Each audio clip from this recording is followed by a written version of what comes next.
confusion and delay. You have caused Confusion and delay. I think you will face prejudice. Daisy is just the ultimate thought. Daisy is just the ultimate thought. Your impatience has caused confusion and delay. This storm has caused confusion and delay. You are causing confusion and delay. He has caused confusion and delay. 26 years old and you can't even drive? I can. Are you stupid, eh? Are you a stupid fool? Well, why can't you drive then? You can't even drive! Bit grey today.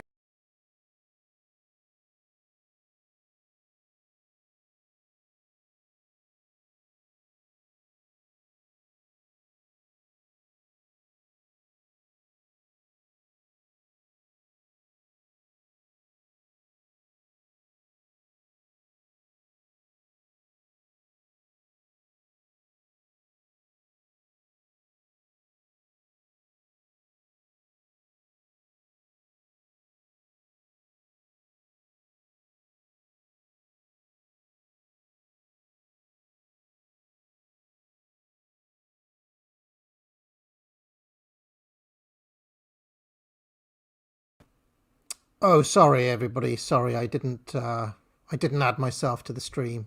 Sorry. Hi, everyone. Welcome to the stream, ladies and gentlemen.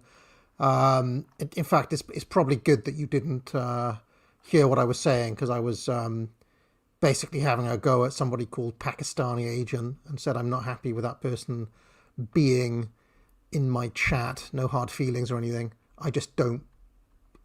Come back with a different name. I'm just not having you hanging about. Come back, call yourself Abdul or something, but I'm not having you as Pakistani Agent in my chat. All right, so we are, in fact, there's going to be a double bill today. This has been on my to-do list for quite a long time, about 3 months now. I think it was March when I started this. I've obviously got a lot of things on. It's been a very busy year for me. And this is one of those things got lost in the mix, but I'm trying to not let things grey out. Right, the Mario thing greyed out, and then I actually did it. Do you remember? This was in danger of greying out. But I've remembered it. So, okay. Let me make sure this is working. So, I'm just gonna try to make a change here. Okay, that seemed to work. I'll go back. Go back on that. Okay, all right, so that seemed to work. Just to let you know, any variation, Arab agent or anything like that will get immediately banned. I'm just not in the mood for any of it. Oh, Gordon Bennett, a roboted. Oh, fucking hell. Right, I think it's gonna robot every time I flick, so what I'm gonna do is I'm gonna have to stay. I'll go and get my phone in a minute. I'll go and get my phone, and then I will I'll go and get my phone, and then that should be sorted. Yeah, so basically we're going to do a double bill. I'm going to do this. We're going to get as far as we can before I lose my rag, which is probably not going to be long at all. There's another 11 or 12 pages left. I did 3 in 2.5 hours last time, so we'll see if we can beat that this time. But then yesterday, Tony Blair hosted a conference at which Keir Starmer gave a speech and Blair gave a speech, and then Blair interviewed Starmer. And I think, in the spirit of to review that, apologies, there was no unpopular opinions last night. Family emergency came up basically, and I had to drop everything. Now I'm back. I don't know, maybe we'll do a catch-up show on unpopular opinions. if we can get it sorted in time, and assuming there are some people available. It won't be tonight, but it may be later in the week. So look out for Unpopular Opinions catch-up stream. But I mean, any variations on Agent, I'm going to ban. Okay, Arab Agent will be banned. I'm not happy with any variations at all. Persian Agent, you know, I'm not happy with any of them. Aryan Agent I'd ban as well, but certainly not Pakistani Agent. That will never be allowed to stay here. You know, come up with your own names, for God's sake.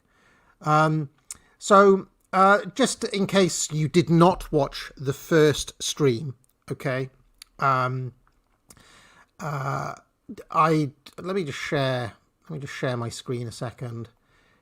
On the first stream, this was 10 shows ago now, and there you can see I basically struggled through the first 3 pages, and you can see just by the extent of the red text on the screen just how much I changed of that.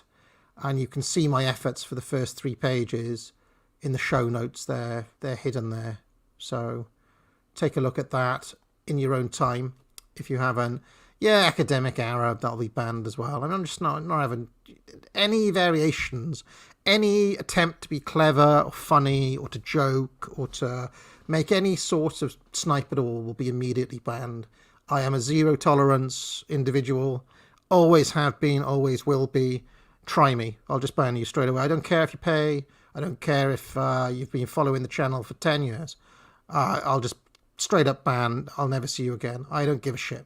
So, you know, just try it. Just try it. I'll ban 10 of you right now if you really want it. So, let's give it a go. Let's see how many of you have got, like, the impulse, the lack of the kind of basically, you know, 13% level impulse control to not be able to try it. Because I will fucking just do it straight away. So, yeah. Straight away, I mean, I just, you know, I've always been the same. On Twitter, it'll be a straight block, and on here, it'll be a straight ban. Never had any other attitude towards it, never will. So, you know, when you've been on the internet since 1995 or whenever I have, you just learn not to take any shit, basically, at all. So, monkeypox survivor, you'll just get banned for fun. How about that? Because I recognise that avatar. I feel like I've banned you before. So there's one. So, I mean, the worst thing you can possibly do is for me to notice you in the chat. And there it is. So, bye-bye. Okay, so that's that. Now, I'll make my... oh, yes, as per the first stream, I haven't set up entropy yet. I'll do that in a second. But as per the first stream, for the duration of this stream, and for the duration of this stream only, the merit code will be in full effect, and I'll play it in full, which will give me a chance to set up entropy. How about that? So 25% off the Foundations of Writing course with the promo code MERIT on this stream. Merit, pure merit, such merit, merit, such merit, merit, such merit, merit, such merit, merit, such merit, merit, such merit, merit, such merit, merit, such merit, merit, such merit, merit, such merit, merit, such merit, merit, such merit.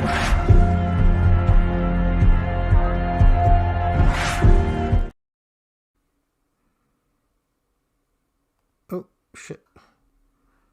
Shit, I was just trying to put the... Oh, shit. I've accidentally banned someone. Holy Marmot. I was just trying to pin my message, and I accidentally... I don't know how to undo that. Shit. Holy Marmot. I don't know how I've done that. Oh, bollocks. Let's see if I can find you in the banned users list. Holy Marmot.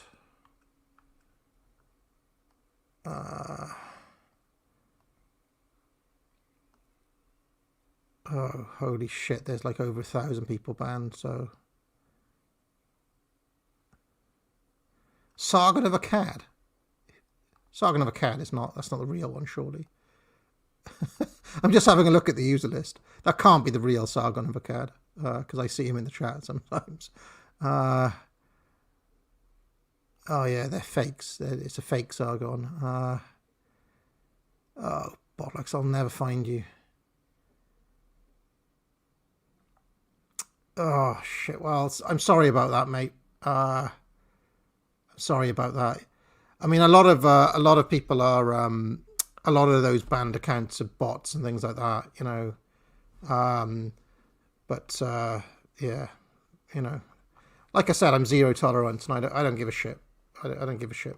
I'll even if I ban, you know, I've got 77,000 subs now. I'd ban down to 72 in a hurry if you piss me off enough. So anyway, right, that is the promo code Merit. That guy who I've accidentally banned, I apologize about. And let us make a start, because there's no time to waste. There's a lot of this crap to get through. It was painful last time. Let's see if we can,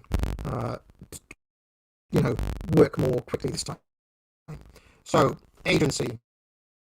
The insistence that we are all appropriately conceptualized at the level of the group, whether by sexual preference, race, gender, political belief, or ethnicity, provides the counter opportunity for conservatives to re-establish and reinforce. Oh, is this roboting? Right, let me go and get my phone to see if we can nip this bollocks in the bud. Hold on a minute. I'll go and get the phone.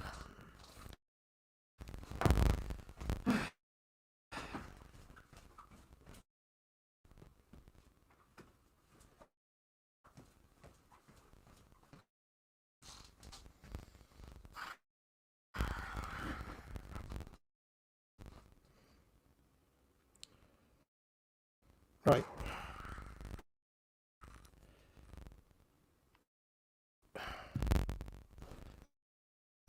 Right, let's have a look in chat then. Am I more clear now? Is it less roboty now? Let's have a look. Is it less roboty? Oh, fuck's sake. I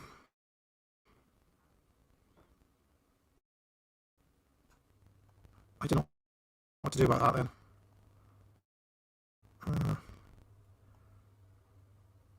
Will that make it better? How does that sound now? It's not the mic wire. It's not the mic wire, because look, if I turn it off, yeah, it's better. Yeah, you're saying it's better because I've closed bloody Word. What if I open Word again? Right, I'll open Word again. How about now? Okay, I've opened Word. How's it sounding now? I've opened Word.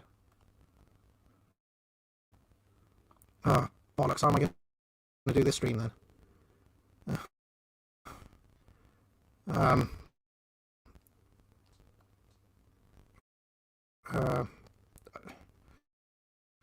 I don't really know what to do.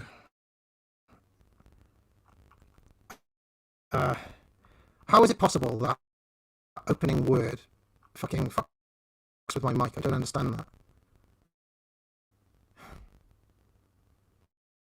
Use Notepad.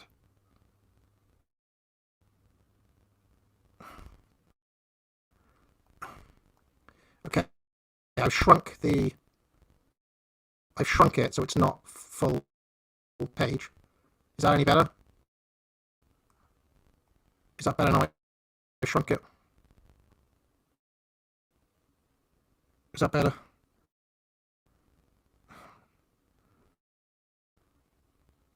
I just don't understand why Word is done. I did this before, like a few months ago. It's not any better. Oh, fuck.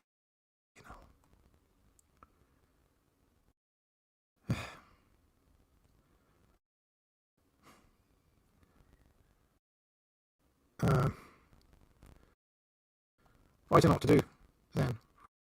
We can't do the stream then, can we? Google Docs. Alright, let's try that. Let's try Google Docs. How about that? Gordon Bennett. Fucking Google Docs now. Alright. Google Docs. Let's try that. Go to Docs. Okay. How do I Alright, how do I upload a file to Google Docs?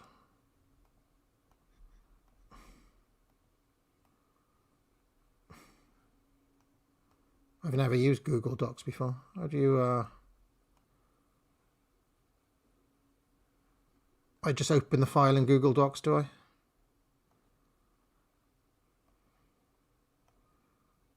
How do I open it in Google Docs?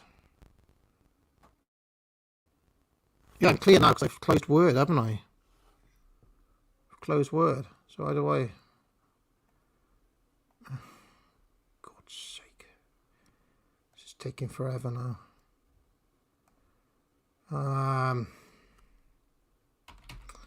If I upload it to my Google Drive, can I do it through that? Maybe I can do it through that. Miserable, miserable.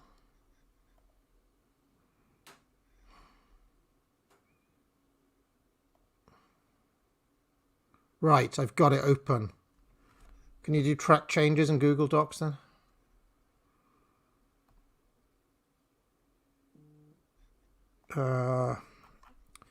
Right, let me share my screen again. Here's Google Docs. And we've got, we're up to page 4. Hopefully this works. Right, can you do track changes in here then? Suggest edits.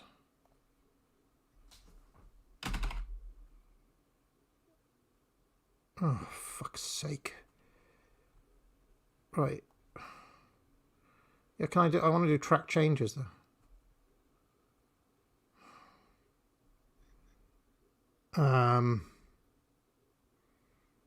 I just want to do track changes. I don't want to do that. I don't want to do it in that manner. I want to do it in the track changes manner.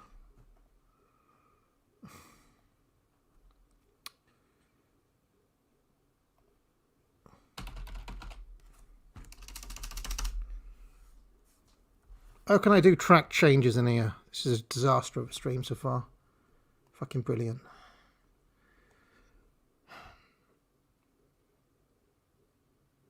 Just do it and it keeps tracks in edit version. Okay. Let's do that then. Right. View mode suggestions. Where's that then?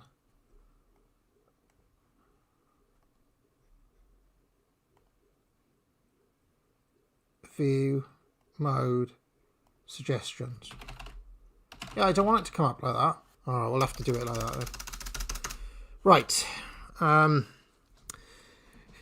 The insistence that we are all appropriately conceptualised at the level of the group, whether by sexual preference, race, gender, political belief or ethnicity, provides the counter opportunity for conservatives to re-establish and reinforce the bedrock notion and principle of the sovereignty of the individual, which attributes to each person the capacity to advance and progress in the face of uncertainty, malevolence and adversity.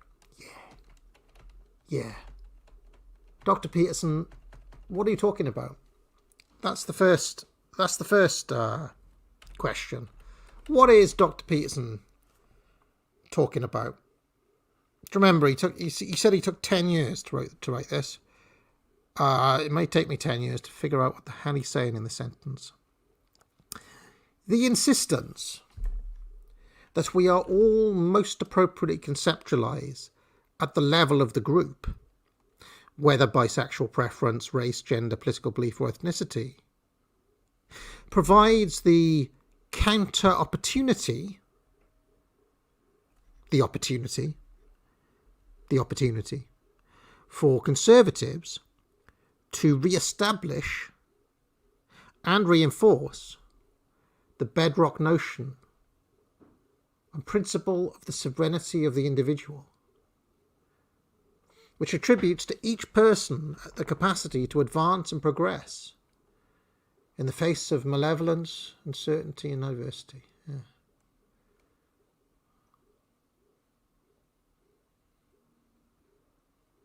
Oh my God, what do you do with this? Where do you even begin? Just rescue this dog's dinner of a sentence.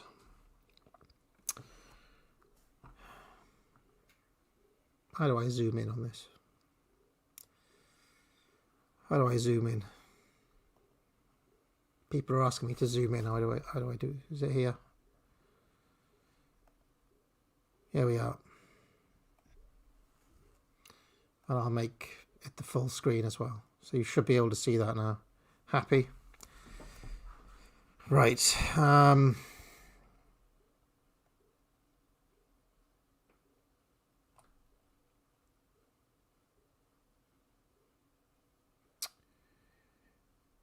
Oh dear.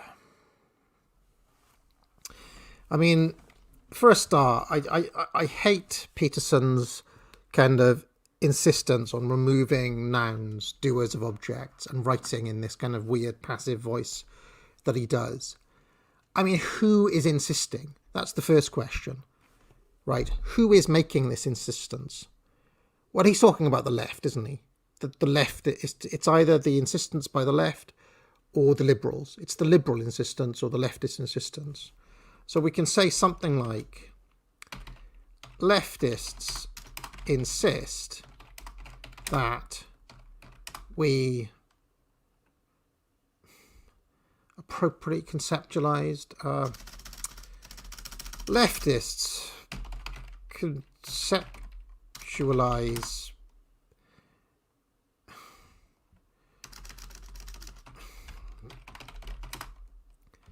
people at the level of the group.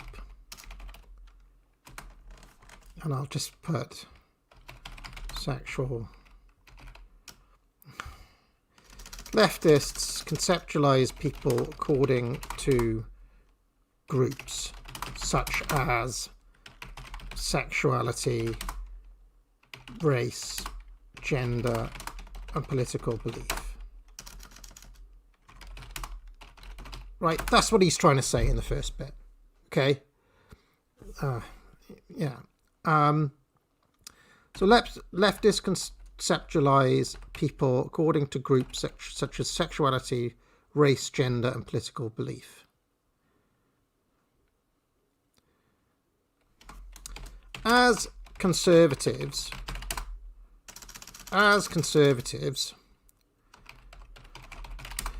we can counter this by reinforcing the idea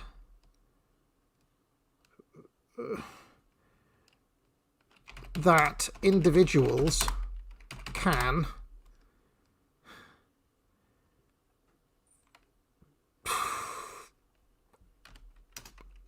overcome uncertainty, what the fuck is he trying to say?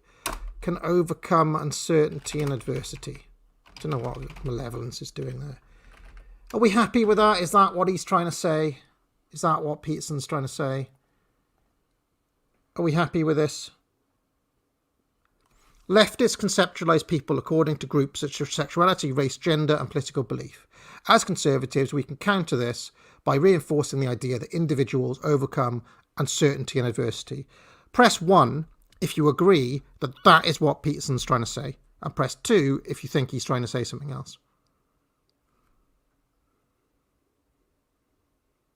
I've got my. Let's have a look. Yeah, okay. People are happy with that change. We can move on. What an absolute corker to start with.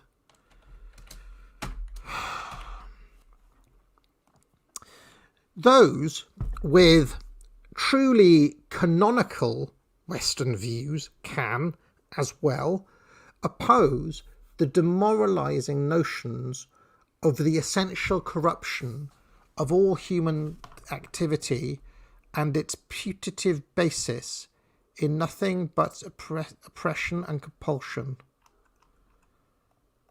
Huh? Where's the rest of the document?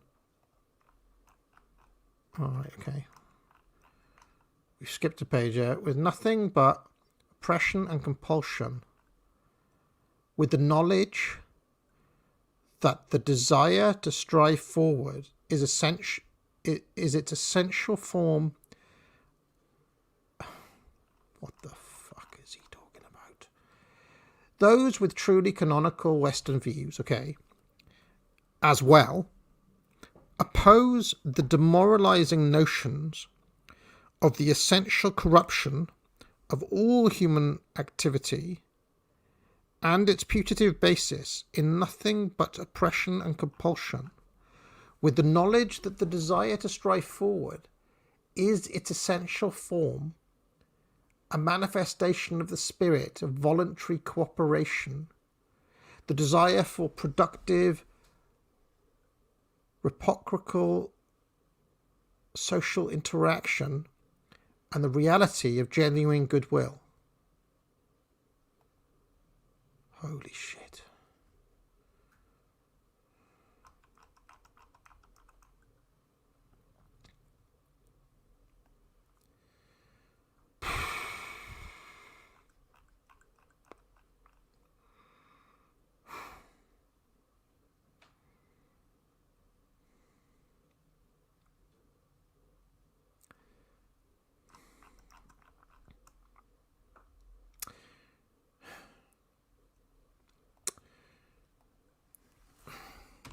We oppose the idea that human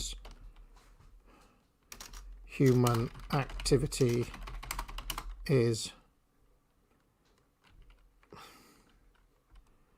What is he talking about?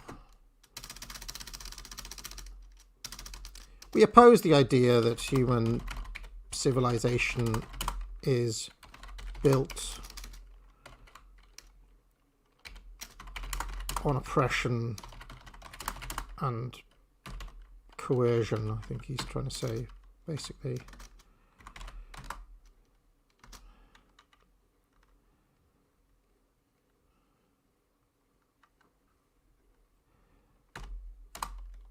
Instead, we believe that it is founded on, what did he say? Voluntary cooperation and reciprocity. Voluntary association, reciprocity, and goodwill. You wanker, Peterson. Right, are we happy that that is what he's trying to say? Press 1 if you believe that is correct. And press 2 that you think that he's right. He's basically trying to say that. It's basic, like, higher, classical liberalism 101. That's what he... So we can delete all that because it was crap. Right, so we've got these 2 sentences, right? 2 sentences down, many more to go. The ambition that overcomes privation and penury, the urge to adventure towards greatness, the desire to marry, the wish to have a family, the willingness to shoulder responsibility, this is truly and genuinely admirable and worthy of recognition and reward. All this constitutes the basis of any truly stable and desirable state, psychological and social alike, with attendant duties voluntarily undertaken and attendant rewards validly earned and distributed. All this is furthermore the most reliable basis for any true sustainability. And again, a complete needless word salad. But I would say, am I still doing the track changes? Yeah, okay. All right. Okay, the ambition that overcomes privation and penury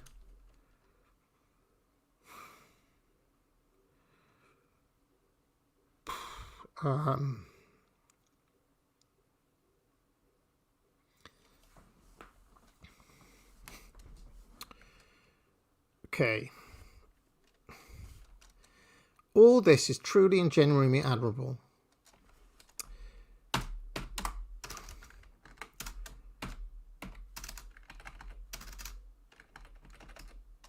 We admire the ambition to overcome poverty,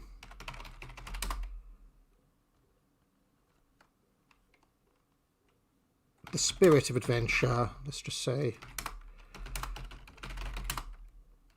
and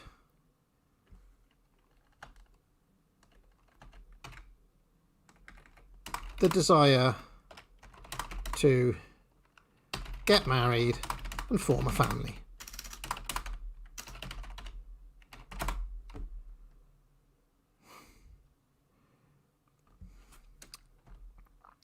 The spirit of adventure, the willingness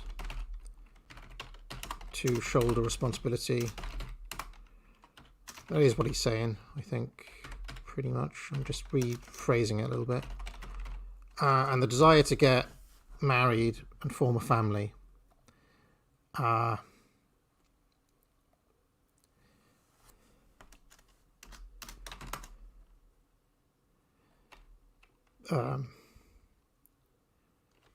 All this constitutes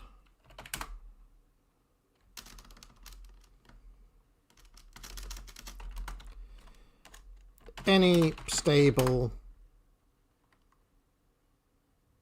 society is built on these foundations. Just fuck off. Okay, are we happy with that? Are we happy with that change? Is all of that absolute drivel he was saying there captured in my 2 sentences? Press 1 if you're happy, press 2 if you're not. Yeah, you're all happy. You're all happy. Yeah, all right. Now, moving on to it. So, just to sum up his agency part, leftists conceptualize people according to groups such as sexuality, race, gender, and political belief.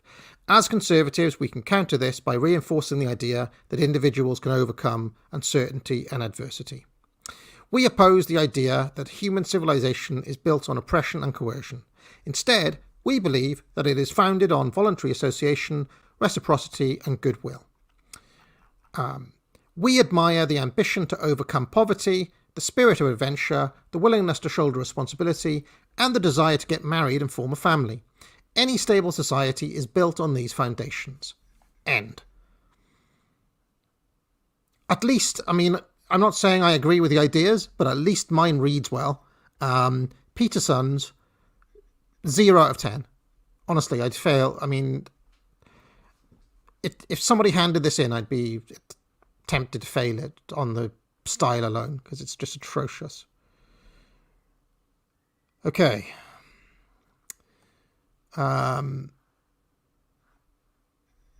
Okay. Identity.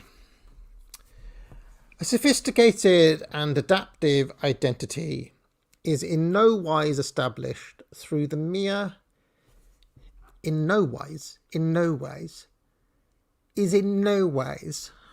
the fuck does that mean? Established through the mere insistence that a felt sense of subjective feeling must dominate and prevail.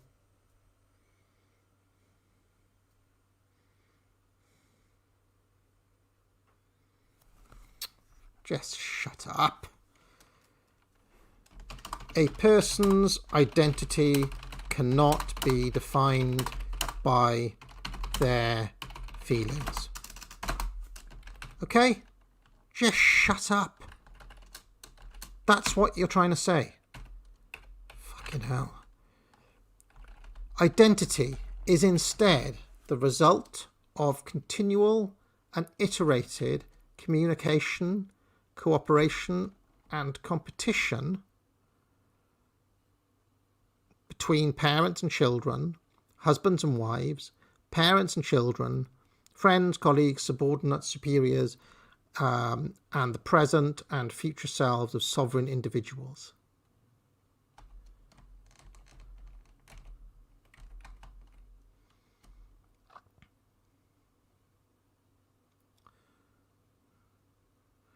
Okay, this may be the rarest of things, a sentence I don't change. I mean, I would probably write it a little bit differently, but I think we got the gist of that. So I'll leave that one unchanged. Identity is therefore and must remain a carefully and justly negotiated agreement between the individual and society, at every level of that society. Identity is therefore and must remain a carefully and justly negotiated agreement between the individual and society, at every level of that society.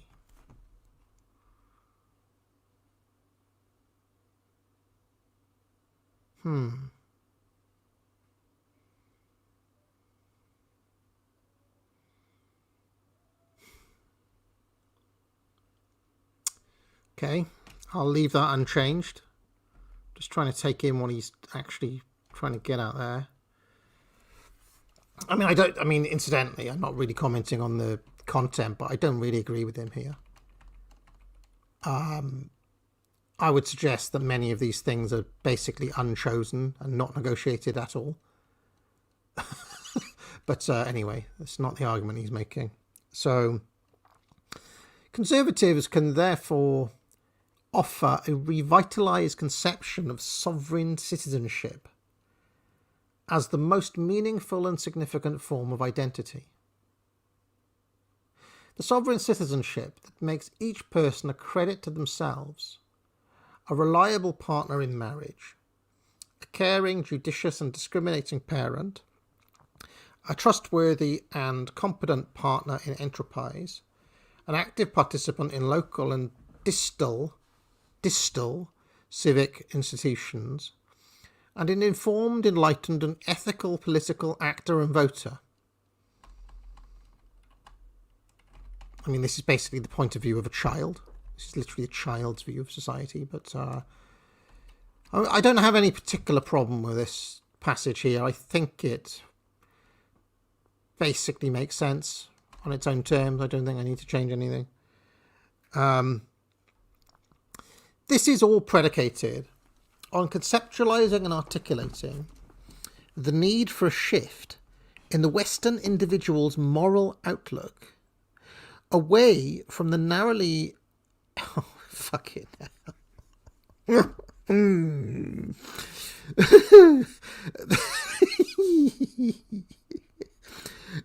This is all predicated on conceptualizing and articulating the need for a shift in the Western individual's moral outlook away from the narrowly hedonistic blandishments of endless rights and externally bestowed privileges, and towards the constructive rewards attendant upon mature sacrifice, duty, responsibility, and reciprocity.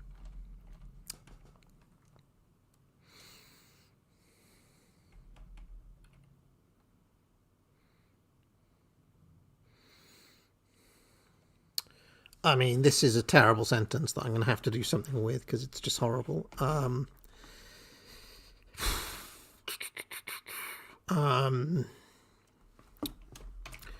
To achieve this, Western individuals need to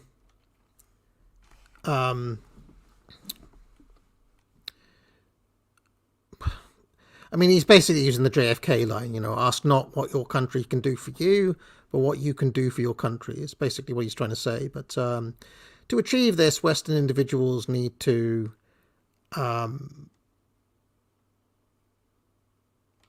focus on their own mature sacrifice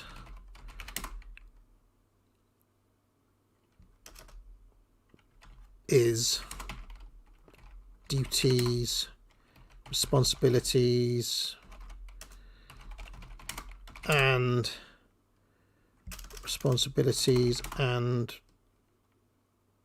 reciprocal relationships, something like that.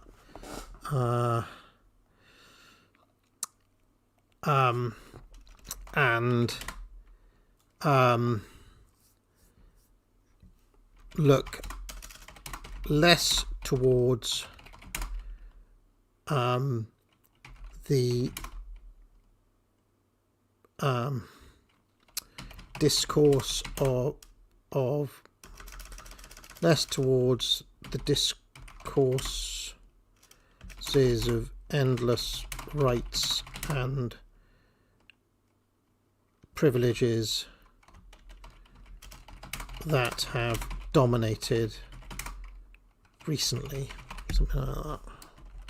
I'm not very happy with that, but at least it doesn't have the word blandishments in it. Happy with that? Sound about right to you? Does that sound about right to you? Does that sound right? Press 1 if you're happy, press 2 if you're not. I mean, it's not the best, but if I agonize over the sentence, we're never going to get through, I don't think. Okay. Merit! Oh my god, we finally got to the bit where he talks about merit. Reminder, everybody, 25% off at the moment while this stream is up, while this stream is running on all courses now. Merit, pure merit, such merit, merit, such merit, merit, such merit, merit. So this is it. This is the bit we've all been waiting for. Individuals vary widely in their abilities across the entire range of human endeavour. An excellent sentence from Peterson. Why was it? I mean, if you take Foundations of Writing, you'll understand why I like this sentence, okay? Because it has a subject, individuals. It has a verb, vary. Okay, there's an adverbal clause, widely in their abilities. Across the, I mean, that's it. Subject, verb, and then an adverbal clause. I mean, I suppose this is the subject here. This is the subjective part of the sentence, I suppose. The second part of the sentence. But it's a good sentence because it has a beginning, middle, and end, and you can immediately take the meaning from it without having to read it 10 times over. So there we are. Very good. A small number of highly productive people operating within all domains of creative endeavour account for most production and progress. He's talking about the Pareto principle, I'm sure, and possibly even what Arnold Toynbee calls the creative minority. So he's acknowledging that. A small number of highly productive people operating within all domains of human creative endeavour account for most of the production and progress. I'm happy with this sentence too. Double tick for Peterson so far. 1 tick there, 1 tick there. I'm happy with both sentences. A direct relationship, therefore, obtains between the recognition and promotion of excellence and the ability for societies to ameliorate absolute privation. Yeah. I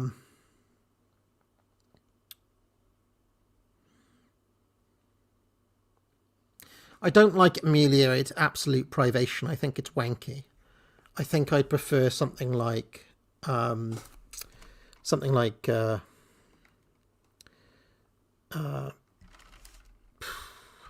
don't like ameliorate. It's too wankery a word. What would we prefer? Like safeguard,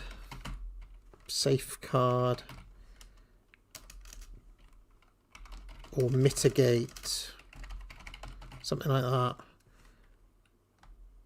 And rather than poverty, rather than privation, I'll just call it poverty.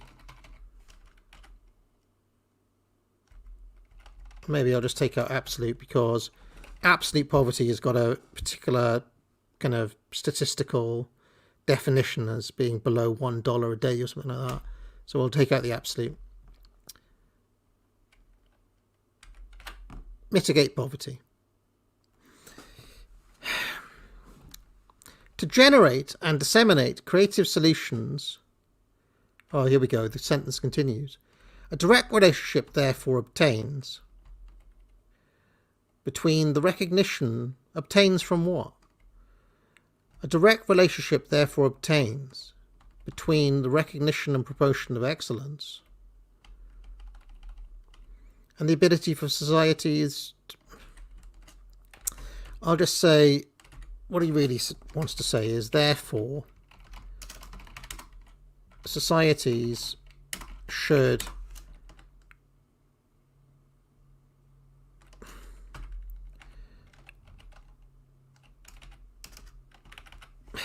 recognize and promote excellence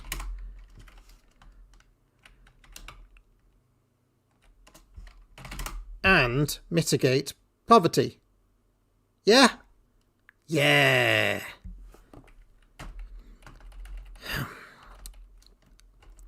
To generate and... I mean, that's what he's trying to say, right? To generate and disseminate creative solutions to new and unexpected problems. To provide opportunity.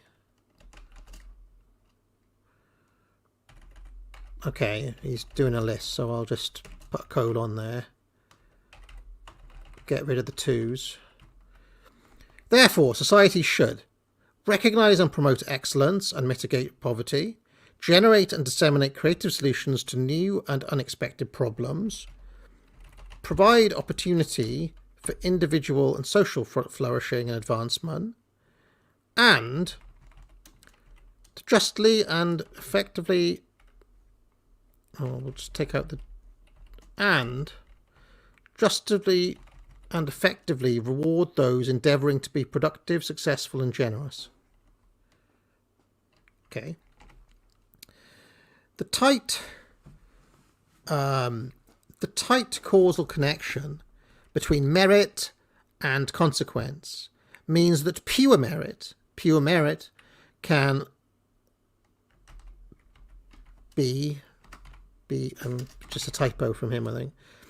The tight causal connection between merit and consequence means that pure merit can be defined objectively by the ability to undertake the work and build the social networks associated with goals, valued by the free choice of actors in the free marketplaces of friendship, community association, consumer choice, employment opportunity and political decision. Terrible sentence.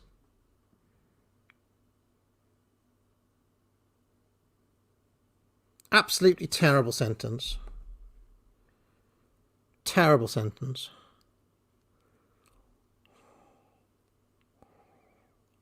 Pure merit can be defined objectively by the ability to undertake the work and build the social networks associated with goals, valued by the free choice of actors. Oh, just...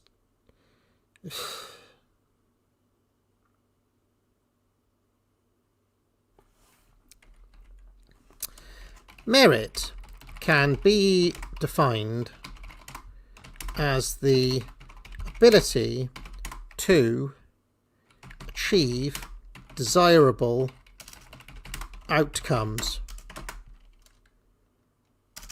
as defined, I mean, something like that.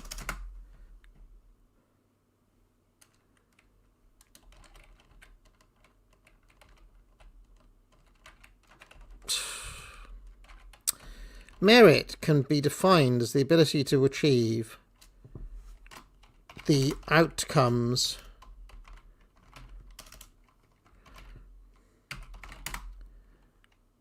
to achieve outcomes.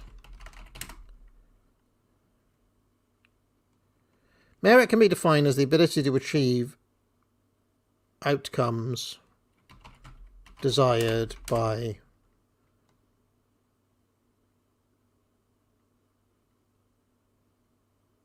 society. That's basically what he's saying. I'm not happy with it, but it's got to be better than the utter drivel that that sent. I mean, I don't know why these sentences have to be so long and unwieldy.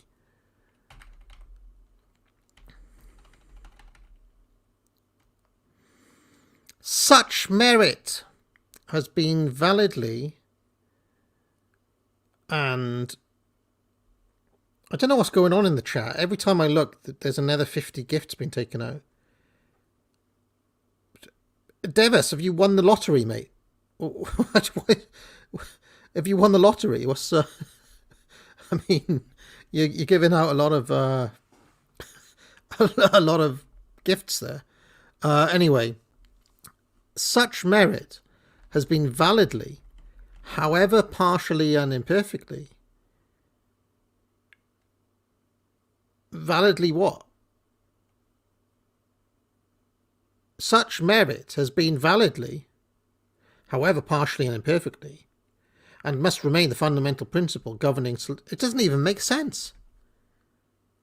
Such merit has been... That sentence needs to finish.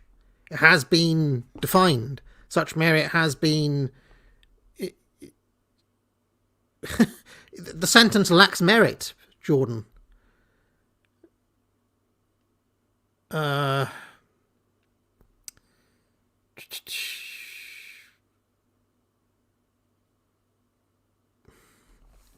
Such merit has been validly something, however partially and imperfectly, and must remain the fundamental principle governing selection, placement and advancement in our social institutions.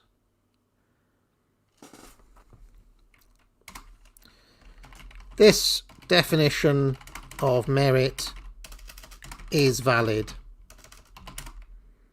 and must remain the fundamental principle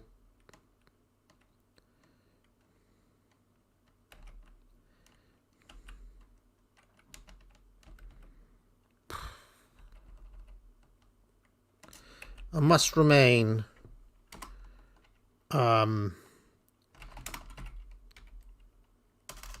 the criterion upon which individuals are selected. Even I'm being wordy now. In our institutions, something like that.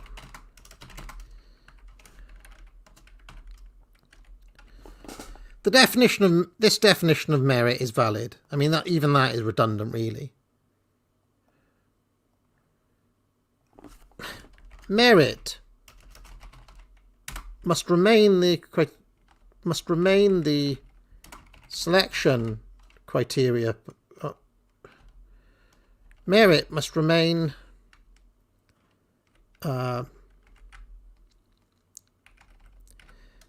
therefore, individuals should be appointed to jobs based on merit. How about that? That's basically what this fuckwit is trying to say, isn't it? Isn't it? Isn't it? Happy with that?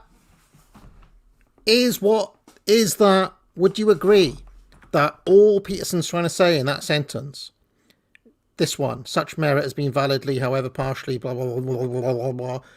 He's basically trying to say individuals should be appointed to jobs based on merit. Press 1 if you correct. Yes, yes, yes. Thank you. Okay. Responsibility. Steaming through. Every individual requires a purpose to offset the tragedy of life. Okay. Happy with that sentence? Tick. Every person needs something of true value to set against the anxiety, frustration, disappointment, grief and pain of moral existence. Okay? That purpose is not to be found in the cynicism that too easily replaces an initial naivety. Oh, fucking hell. Here we go again. That purpose is not to be found in the cynicism that too easily replaces an initial naivety, or in a short-sighted, narrow and reactive hedonism, but in the establishment of stable, reliable, truthful and productive intimate relationships, friendships, apprenticeships, civic bonds, political duties, philosophical commitments, religious habits and practices.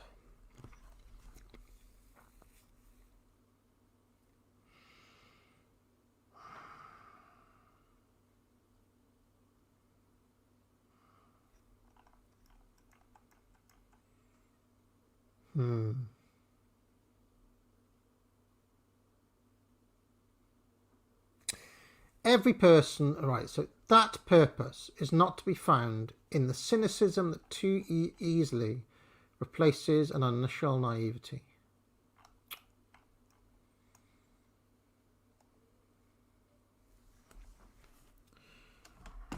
Many people become cynical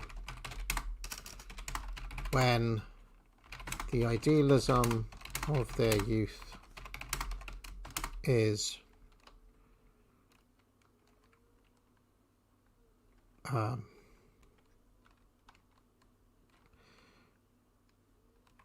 checked by reality or something.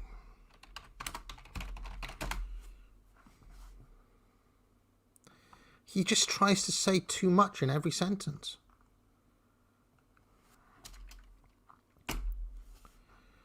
Many people become cynical when the idealism of their youth is checked by reality.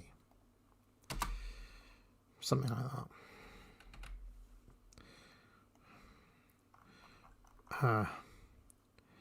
Or in a short-sighted, narrow and reactive hedonism. Others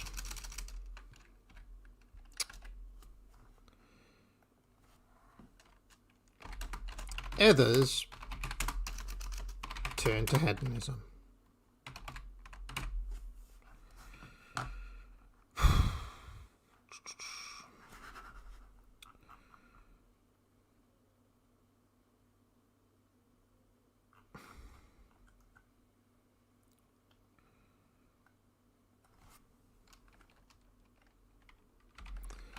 Just to do it in one sentence like this. But neither cynicism nor hedonism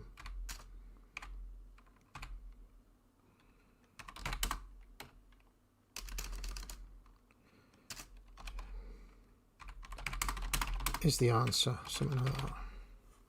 Okay, that's one idea, right? One idea per sentence. Actually, there's more than that. Really, there's 3 sentences here. we could do it like that if we wanted to really. Yeah. Okay. Many people become cynical when idealism of their youth is checked by reality. Others turn to hedonism, but neither cynicism nor hedonism is the answer. Okay? Instead, what we want is stable, reliable, truthful, and productive, intimate relationships, friendships, apprenticeships. I mean, so all of that shit is basically the answer. Something like that. Instead,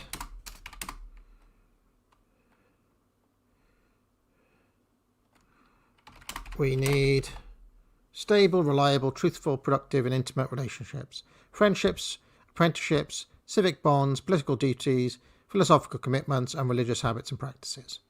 Are we happy, friends? Yeah? We're happy that this little rewrite by me is what he's trying to say. Are you happy that mine is better? That's the more important thing, I suppose. Right? In the absence of the structure and direction produced by such bonds and activities, the tragedy of life looms unacceptably large.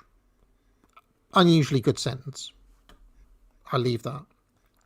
Individuals subjected to suffering in the absence of an orientation towards meaning and responsibility become cynical, unstable, hopeless, and alienated, then resentful, vengeful, and dangerous.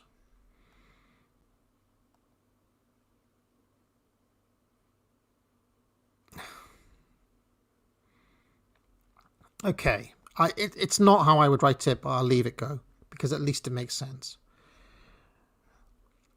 Conservatives can offer personal responsibility, the committed social bonds of marriage, family and job, and true civic engagement as valid and reliable antidotes to the nihilism of unearned cynicism, the temptation of narrow, short pleasure, and the demoralizing consequences of faithless hopelessness.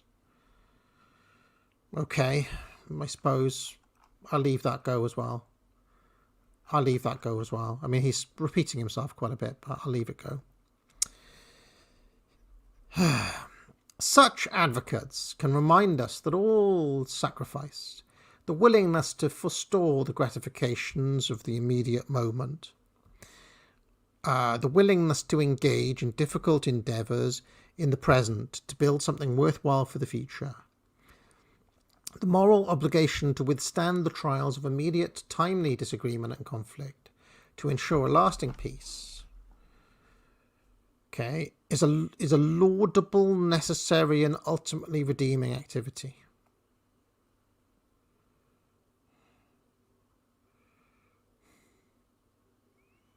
Okay, I mean it's a long sentence, but by Peterson standards, I can let this go. This is actually one of the better written passages in the whole thing, I would say. This bit here.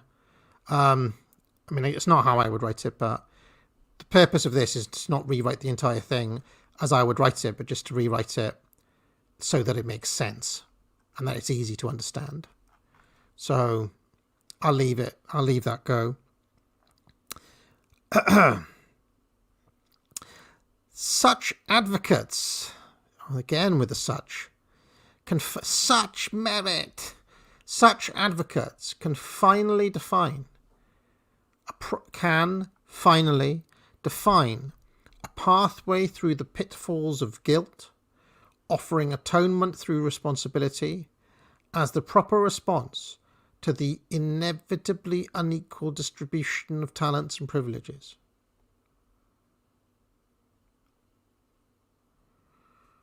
Okay.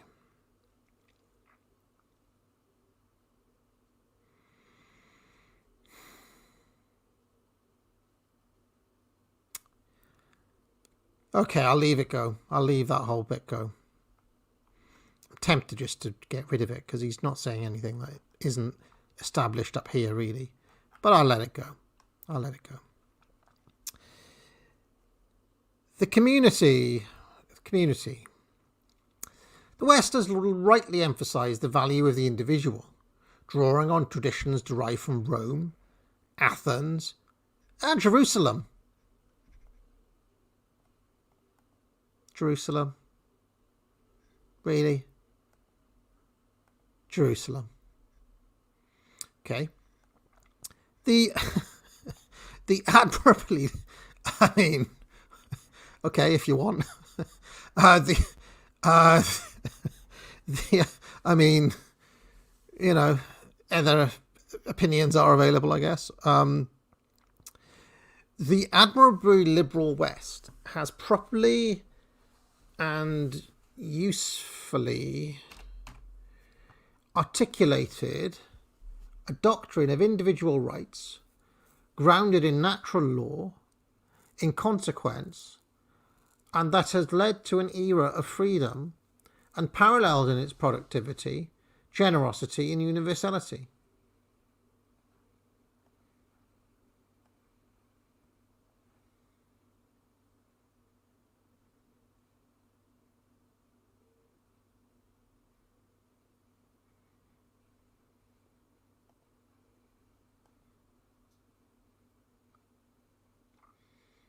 I don't like this sentence. I don't like adverbs, friends, okay? I don't like adverbs. And Peterson pretty much got every bloody writing tick I hate in writing in general. He is, if I was to give an example of the worst possible written thing ever, it's probably this document, right? This sentence has got 1, 2, 3 adverbs in the first 6, 7 words. I'm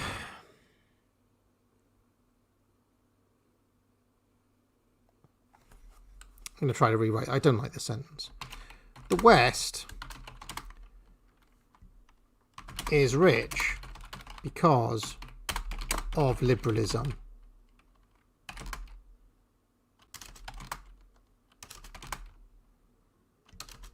Grounded on individual rights, natural law, and natural law. This is admirable. I don't bother saying it's admirable, you twat. You wouldn't be saying it otherwise. The West is rich because of liberalism grounded on individual rights and natural law.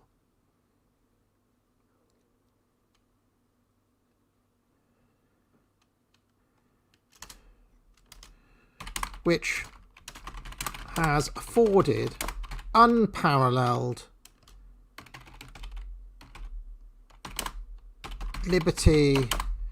What the bullshit is he saying? Unparalleled liberty, productivity, and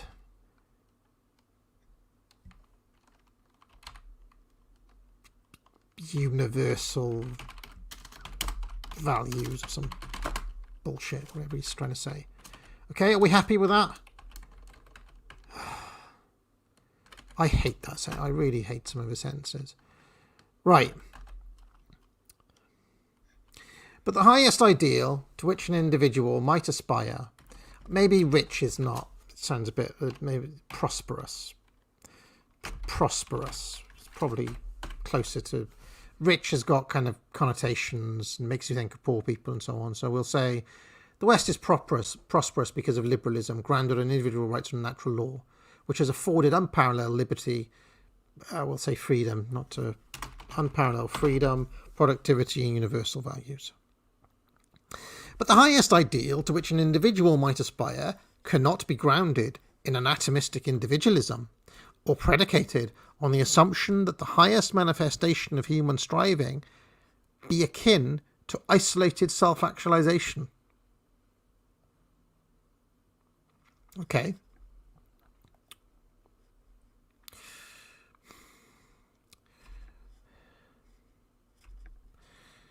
But the highest ideal to which an individual might aspire cannot be grounded. Okay, I'll leave that. I'll leave that sentence.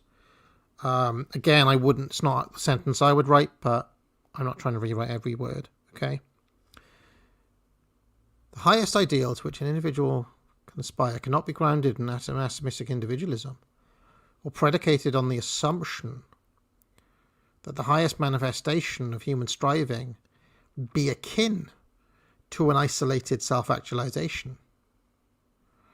Basically, this is Peterson saying, listen, I'm not Ayn Rand, okay? I'm not Ayn Rand. I'm not Nietzsche here. I do understand there is such a thing as community and society, guys. Conservatives can rightly insist the highest must serve the lowest, communally, in the truly religious sense, can rightly observe that we find our very sanity in relationship to community. Okay? Again, it's not the sentence I'd write, but I don't file anything too objectionable in there.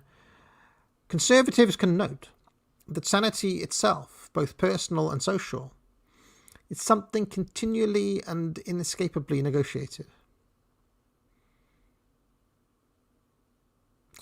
That there can simply not be the happiness or even pursuit thereof at the individual level in the absence of the optimally functioning social surround. What the hell? The optimally functioning social surround. Yeah.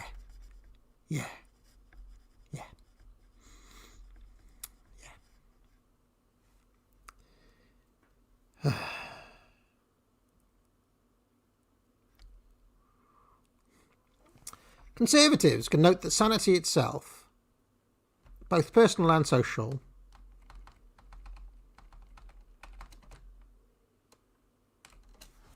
must be negotiated. I don't like all his stupid adverbs. What he means is must, right? Must means continually and inescapably. What he means is must. That there can simply not be the happiness, or even the pursuit thereof,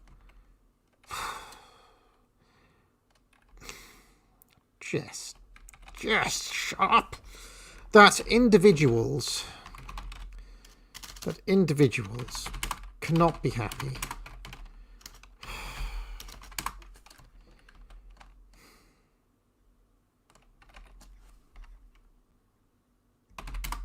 in isolation.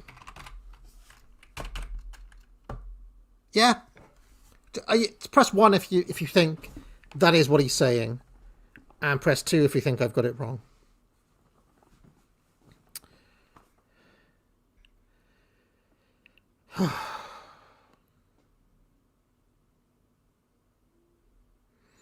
I'm seeing some ones.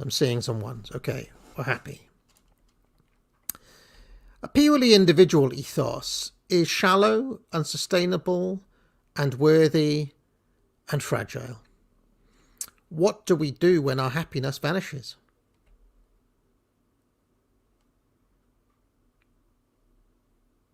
Just thought I'd stick it in there in parentheses, right? Hey, Jordan? What do we do when our happiness vanishes? Okay.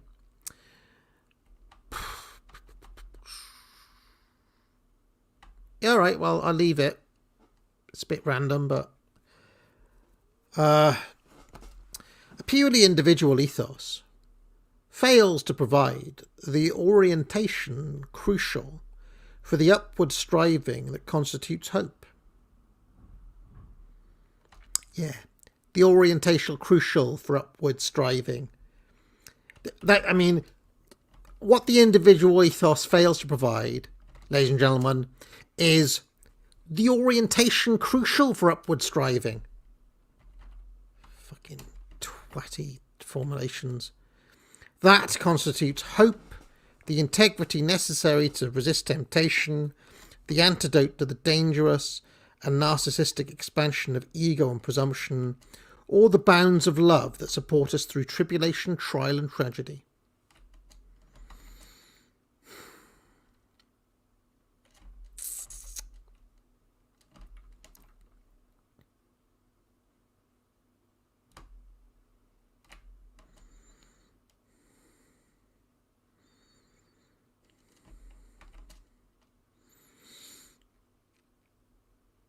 I'm just going to delete that middle bit and see how the sentence reads without it. A purely individual ethos fails to provide hope, the integrity necessary to resist temptation, the antidote to the dangerous and narcissistic expansion of ego and presumption, whatever the hell that means, or the bounds of love that support us through tribulation. I hate the whole sentence. I hate the whole sentence.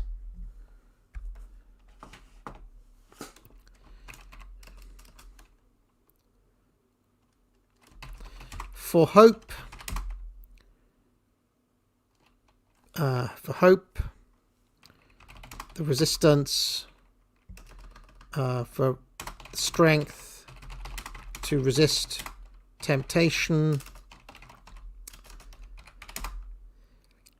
for hope, the strength to resist temptation, the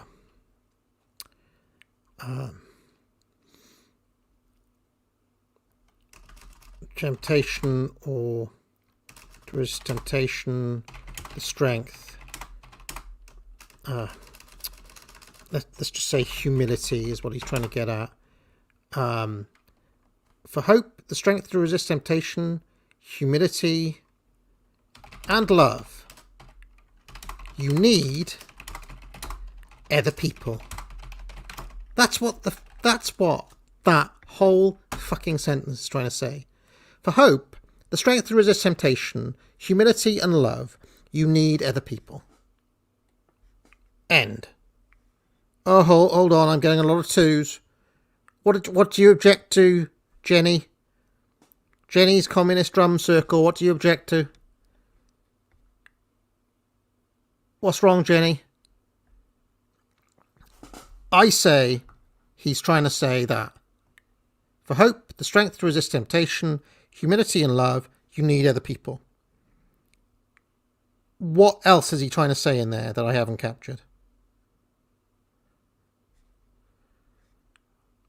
I think we're happy.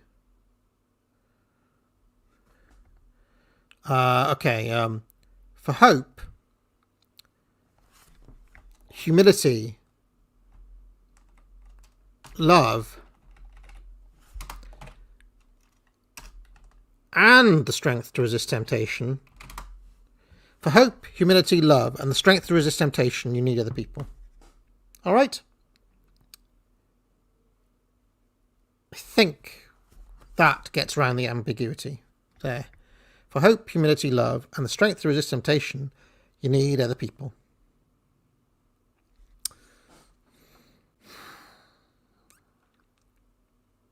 Is there a phrase, like an old-fashioned kind of Christian virtue type phrase that means the strength to resist temptation? Is Radlib around, or is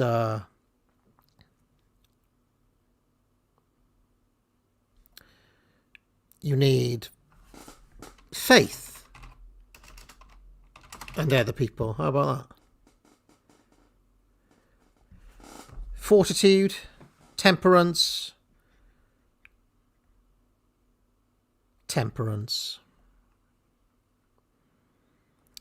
For hope, humility, temperance, and love.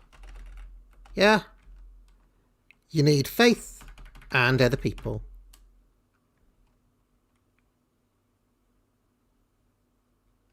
Yeah. Some people are saying self-control, but I mean, he's okay. I think I'm happy with that. Stewardship. Those who uphold the conservative ethos can offer responsible stewardship as the appropriate response to the necessity of maintaining harmony in our relationship with the natural world upon which our lives ultimately depend.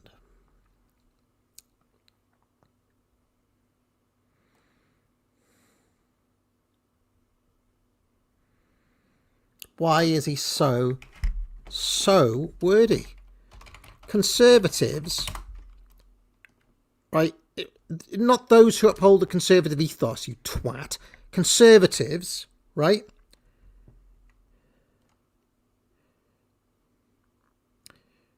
Can offer responsible stewardship as the appropriate response to the conservatives can maintain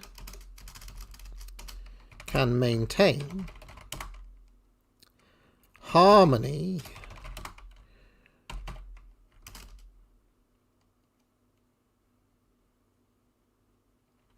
between man and the natural world, or between humanity and the natural world,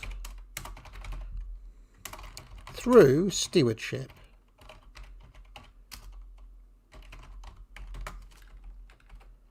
What a twatty sentence. I hate it. Every sentence of Peterson's is crap in some way. Conservatives can maintain harmony between humanity and the natural world through stewardship. If you want, we can say upon which our lives depend, if you want, through stewardship. Yeah? Whew. This is an extension, and I'm hoping, friends, right, that you pick up, if you don't know why I'm making these changes, or if you're wondering, well, how can I correct somebody's English, and like I'm doing here, I hope to drive sales of Foundations of Writing, and if you want to pick it up, you can get 25% off right now with promo code MERIT. This is an extension of the proper canonical response to the treasures of the historical past.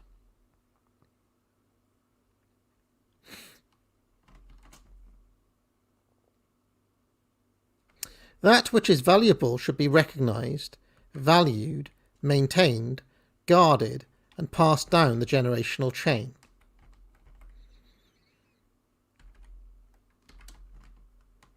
I don't like the first part of this sentence. The proper canonical response. What the fuck are you talking about? The proper canonical response.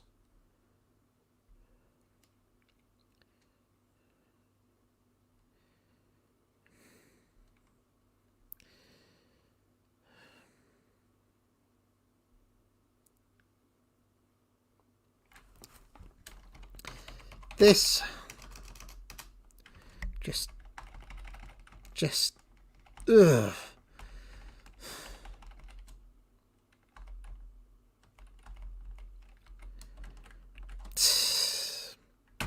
Just get rid of the lot of it. This has historically been how humans have passed on civilizations. Some fucking bullshit like that. This has historically been how humans have survived. It's how humans have just people have done this for many generations. The scope of human activities has expanded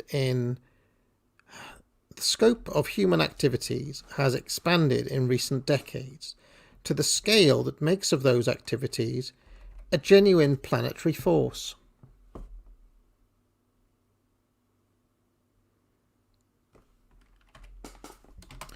Human activity. What a twat! Human activity now spans the entire globe. This is like writing for bloody 3-year-olds. What the hell's wrong with you? This presents us with real dangers, as well as unparalleled opportunities. Panicked, apocalyptic thinking in relation to the former demoralizes, invites careless and self-serving demonization and derogation, and justifies the kind of impulsive, incautious, reactive global response that can easily produce unforeseen problems of the same magnitude or greater than the original problem. Crap.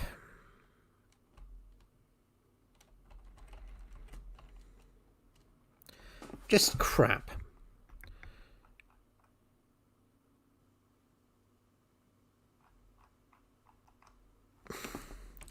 We must not overreact to these challenges by panicking, since this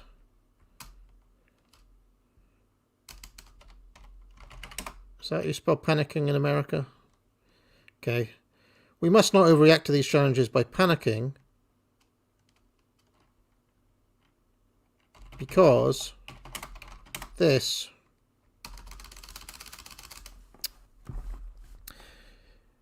demoralizes, invites a careless and self-serving demonization and derogation, justifies the kind of impulsive, incautious, reactive global response that can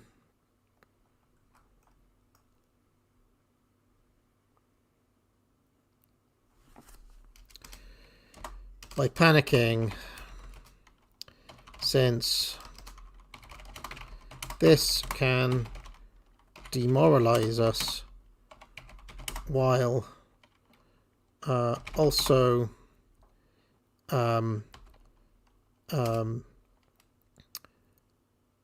making bad decisions. Something like that.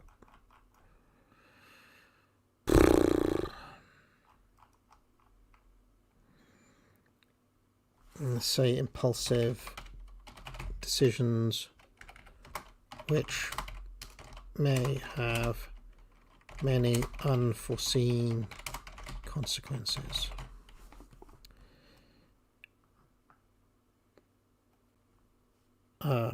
Many unforeseen bad consequences, let's say. Oh, man.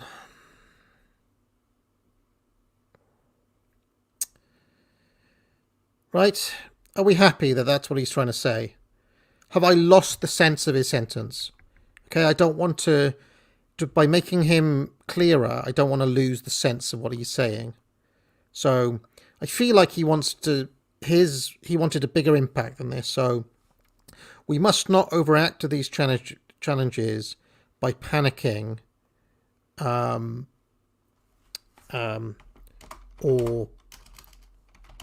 by panicking with by apocalyptic panicking. Oh, fuck it. Shut up. By panicking or doomsaying, I guess. Doomsaying. Doomsmongering.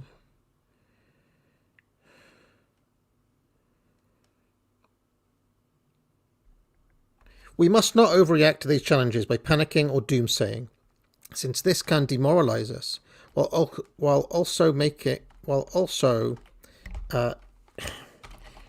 leading us to make impulsive decisions which have many unforeseen bad consequences. Yeah? We must not react to these challenges by panicking or doomsaying, since this can demoralize us while also leading us to make impulsive decisions which may have many unforeseen bad consequences.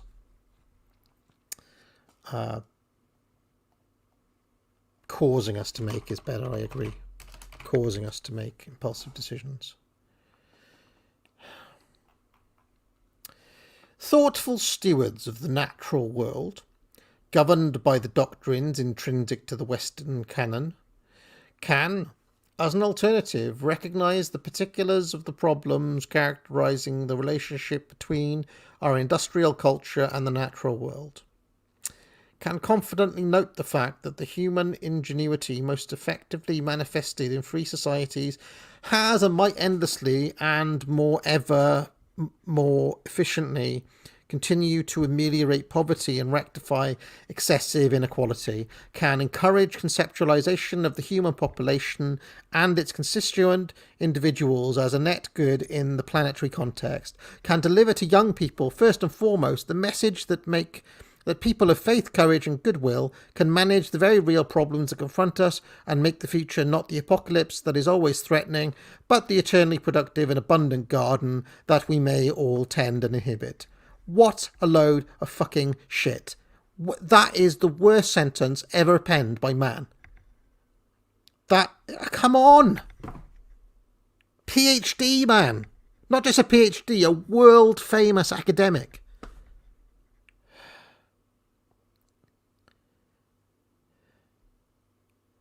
Right, I'm going to have a sip of my Pepsi Max here.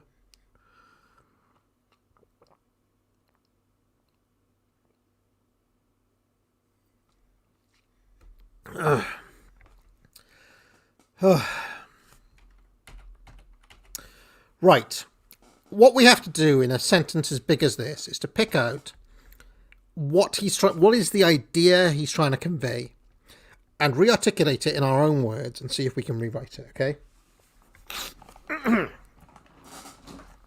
So, what he's saying is that if we want to be thoughtful stewards, right, who are true to the Western tradition, right, rather than doomsaying, rather than doing the thing up here that he doesn't want, which is the panicking or the doomsaying, instead of doing that, we want to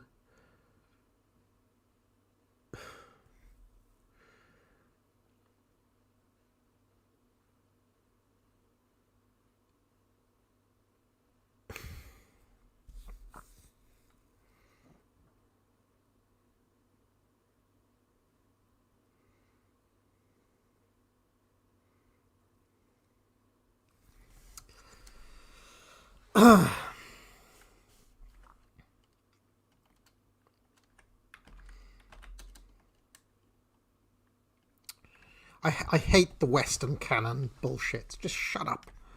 Western canon. As if this crap that you're writing's got anything to do with Aristotle. Or Jesus, for that matter. Pillock. Thoughtful stewards, I mean, I think Aristotle would probably do himself if he ever read this. Right,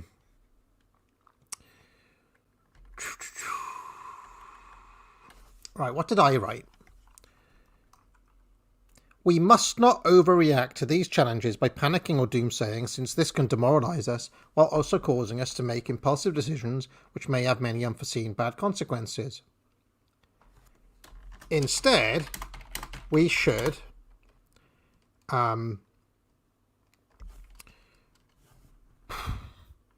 what is his solution?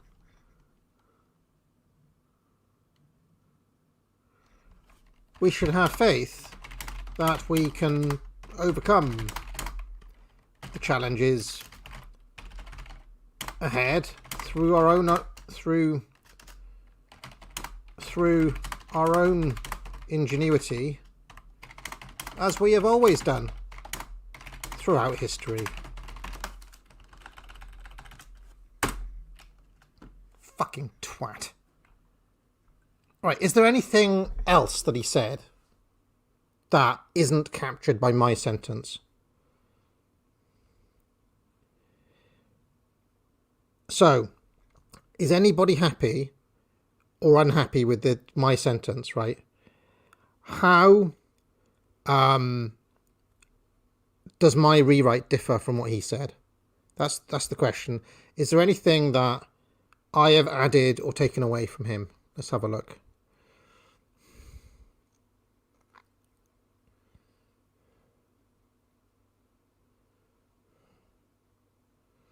Everybody's happy with it. Okay. Fine. Fine. Right.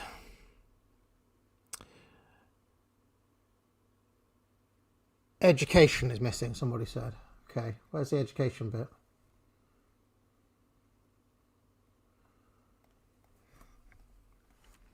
Young people should be taught this.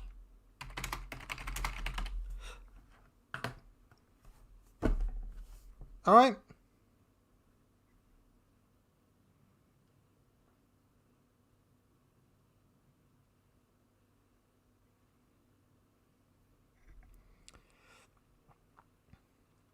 I mean, as far as I can see, that is what he said. It basically, all this bloody word salad is saying that we've overcome stuff in the past, and so we will, you know, human ingenuity will solve this too. Why wouldn't it? That's basically what he's saying. Can't see any other solution that he offers.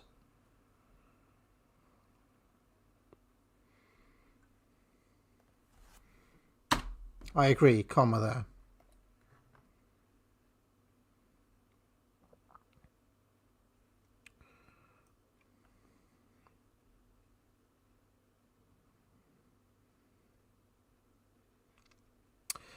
Every individual who strives upwards in the optimal and socially beneficial manner, the optimal and socially beneficial manner, derives and must be granted the benefits attendant upon the consequences of that striving.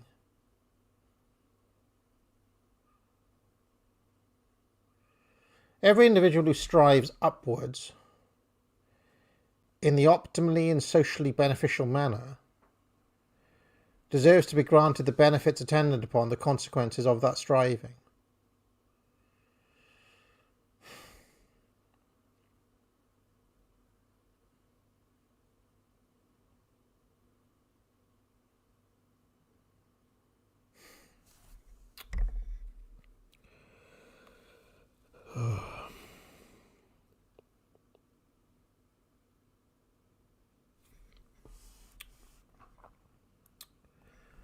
Every individual who strives towards social good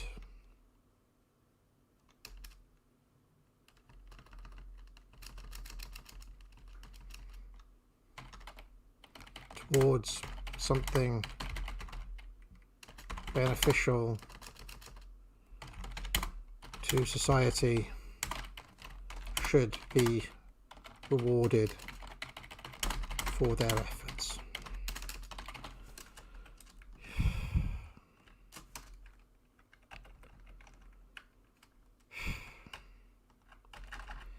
This is the judicious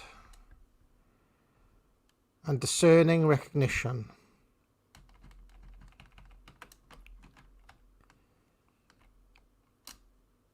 rewarding and reinforcement of productive and generous ability. What?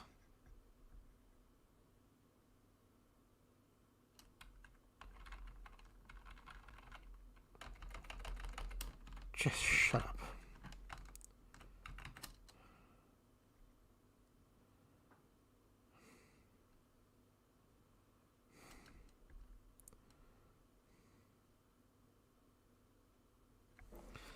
This is just and a recognition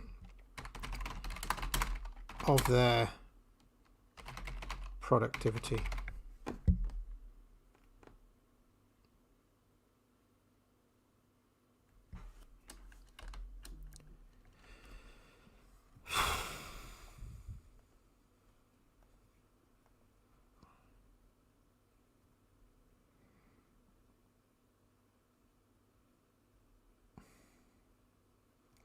I mean, it's not even what he means, is it?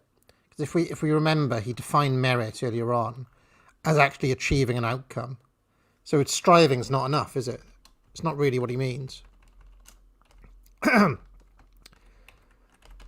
So what is missing here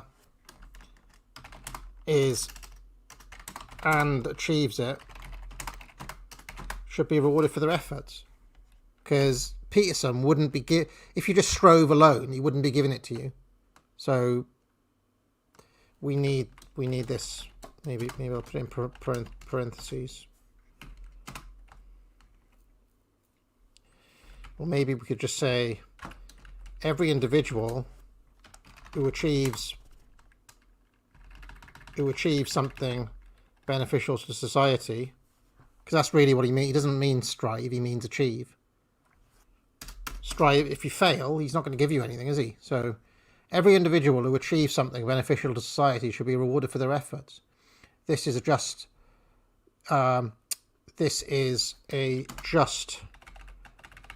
recognition of their productivity. Yeah, this is like basic Chicago school kind of moral argument he's making here. This is a just recognition of their productivity. This is the justice that fosters and maintains that productive generosity. Oh, just shut up. I'm just getting rid of that. This is a just recognition of their productivity. This is the justice that applies discriminating attention to the endeavours and utterances of past and present, and enables constant separation of wheat from chaff.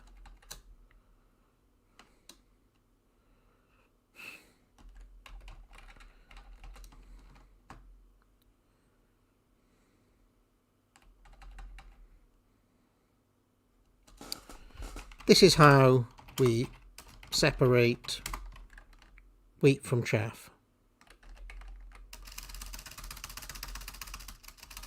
This is how we separate the wheat from the chaff.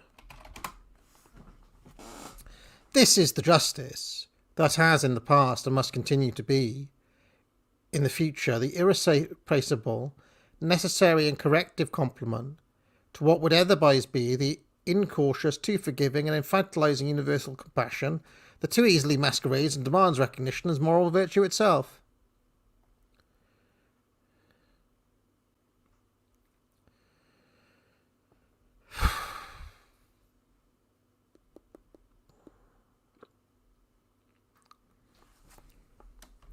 We cannot do without this.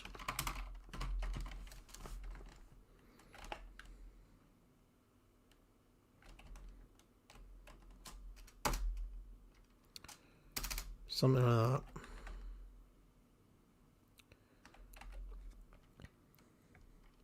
We cannot do without this. Or maybe even more elegantly, we can say, without this, society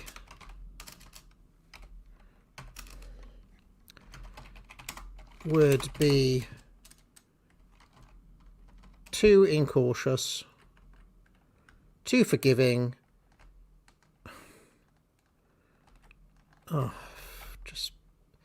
without this, society would be too incautious, too forgiving, and infantilizing.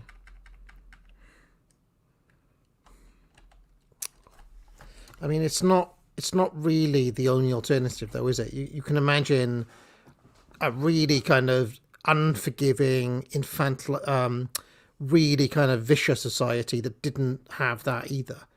Like, for example, I don't know, a society where kind of warrior kings just bash people on the heads and take all their goods.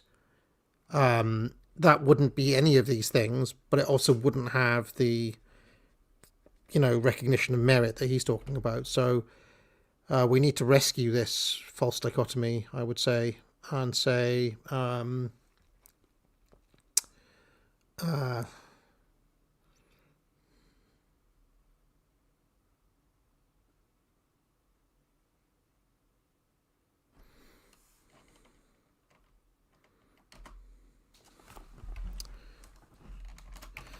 universal compassion without this justice becomes too incautious, too forgiving, and infantilizing.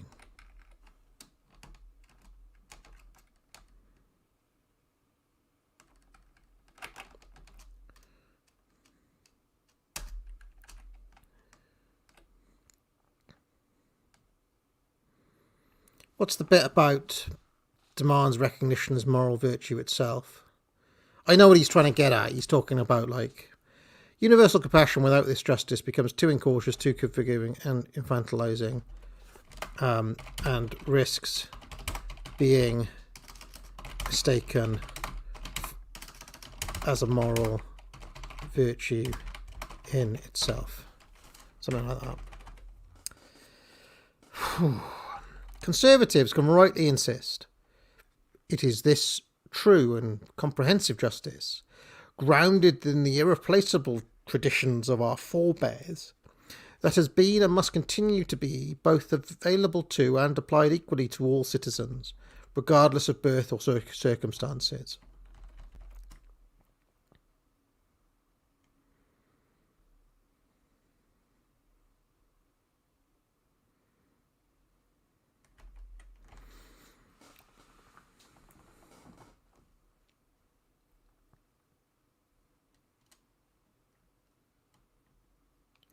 Okay, I'll leave that last sentence.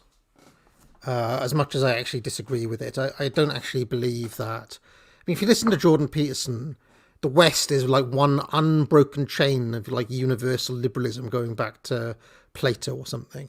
Clearly, this is not true, by the way. You know, as a content, on a content point, this is just not true, this point that he's making here. It wasn't even true of Britain in the 18th century, for God's sake. So I disagree with his assessment, but I'll leave it stand because I'm not rewriting it for content. I'm just rewriting it for style.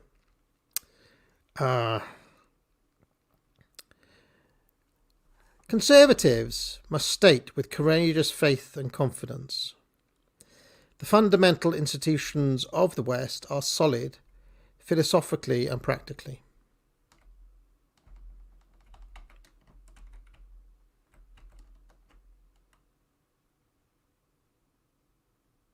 Okay. The idea that each individual is equal before the law and of divine intrinsic worth is inextricably associated with the presumption of the sovereign citizen, as well as the associated insistence that the stability of the state rests upon the careful and truthful judgment of that citizen.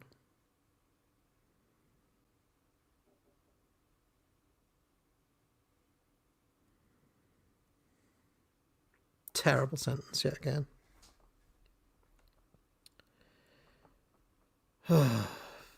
Terrible.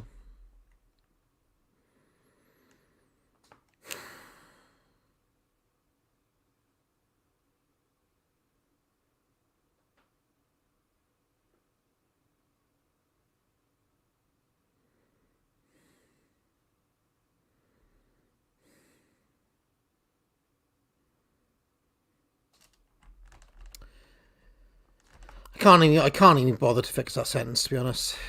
I could probably rework it, but it'll have to do. The idea that honest and untrammeled discourse among men and women of goodwill constitutes the eternal pathway to the truth that refreshes and redeems is a realization whose profundity of conceptualization and reliability in application is unparalleled in human history.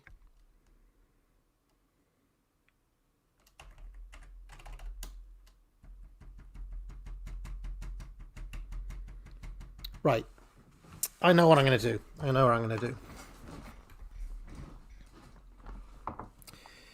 These institutions rest on a number of fundamental assumptions, and I'm just going to list them, right? I'm going to take them out of the kind of crap that he's written there, and I'm just going to list them, okay? These institutions rest on a number of fundamental assumptions. 1, individuals, everyone is equal before the law, or equality, because we're not children, we can just say equality in the rule of law, or equality under the rule of law, right? That's one. Okay. Second one, individuals, every life is sacred, right? 2.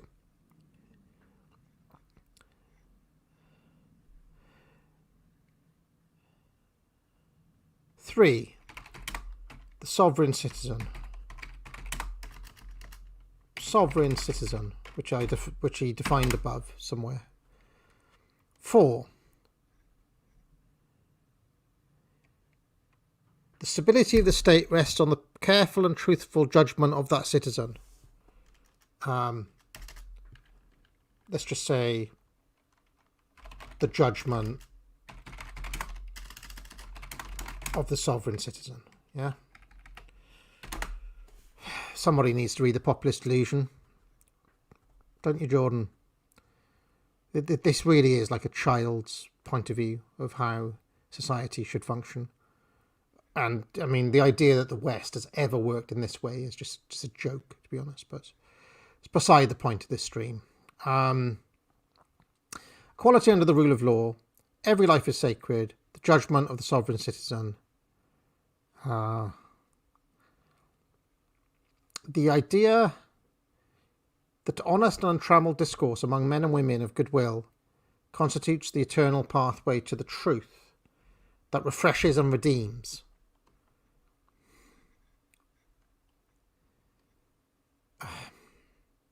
Equality under the rule of law, every life is sacred, judgment of the sovereign citizen, solutions come from honest debate between sovereign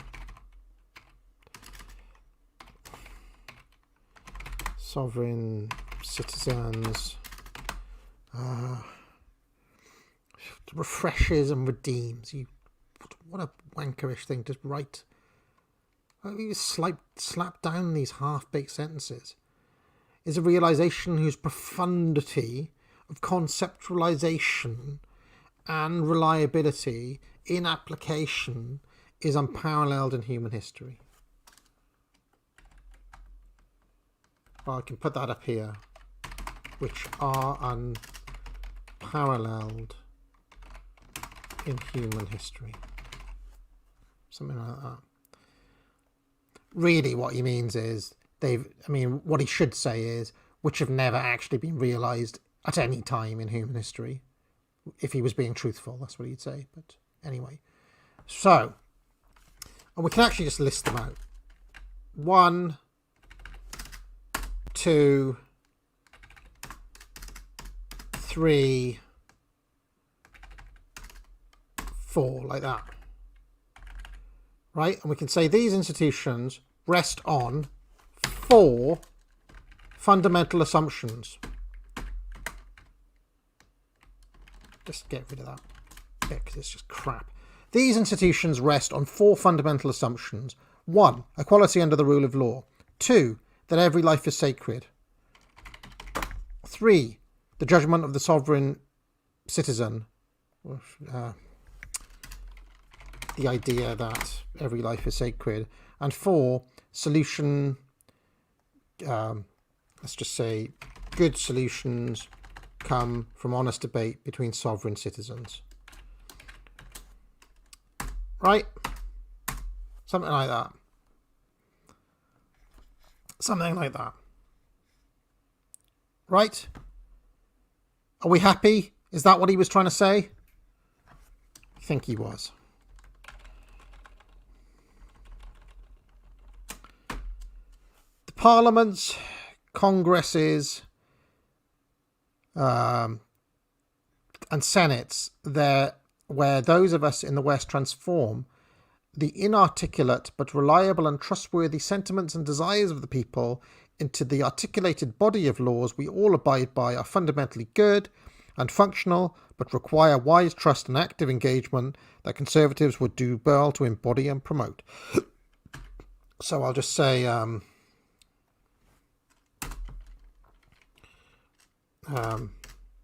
which are then reflected by the Parliament, or something like that, by representatives in a parliamentary democracy. Yeah. Good solutions come from honest debate between sovereign citizens, which are then reflected by and legislated by representatives in a parliamentary democracy. Like I said, a child's view of the world. Marriage, not sexual satisfaction, is the most appropriate goal for love. Marriage is good. 5 fundamental assumptions. Children and adults, okay, we'll just put that. Marriage provides the basis for stable 2-parent families in which children can flourish. Yeah.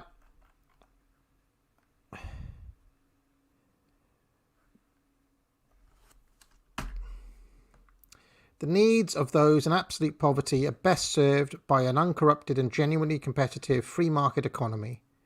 The very real problem of inequality is best solved by a commendable combination of productivity and generosity within the framework that such structured systems provide. Okay, so we're going to add free markets produce best material outcomes for the poor. 6 fundamental assumptions now. Yeah, this is a way to go, Jordan. You've all of these words, and basically what you've done is produced like a kind of crap undergraduate version of F.A. Hayek. Brilliant.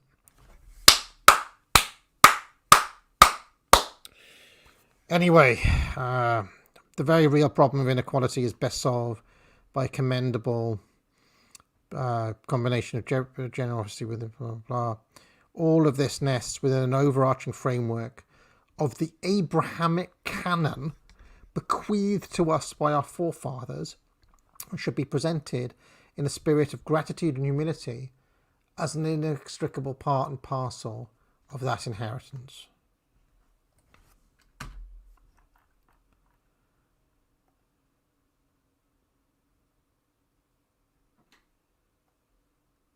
Seven fundamental assumptions.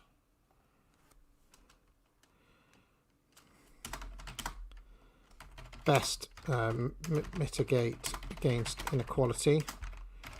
And his 7th assumption is that the Judeo-Christian, because he does mean that the Abrahamic tradition, that we should be grateful to the Abrahamic tradition.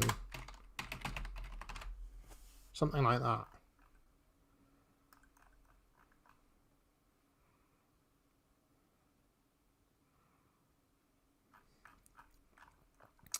That we'll be grateful for inheriting the Abrahamic tradition. Yeah.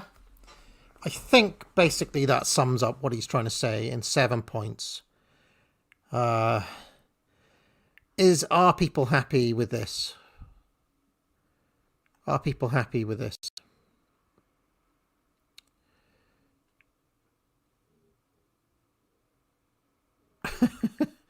Yeah, okay.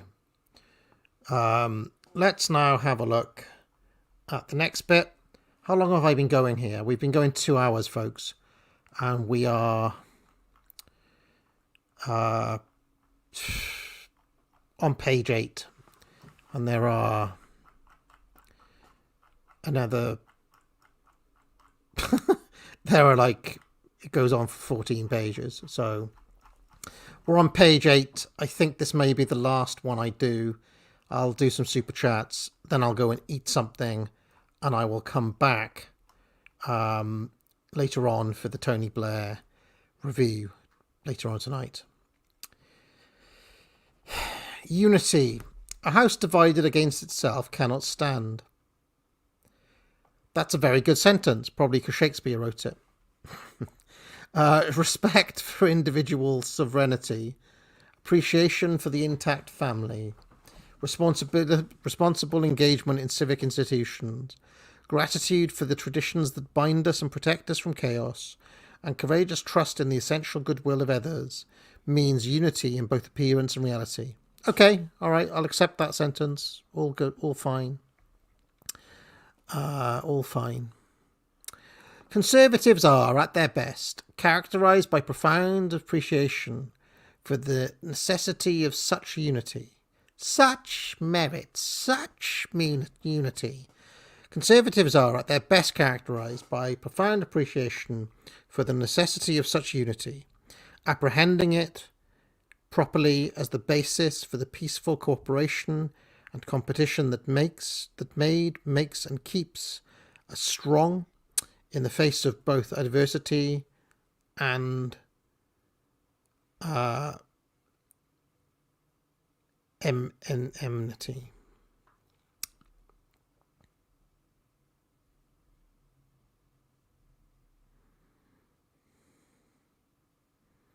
Okay.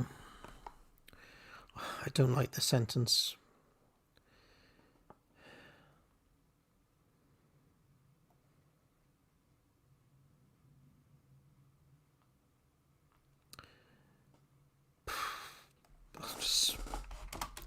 At their best, conservatives stand for this.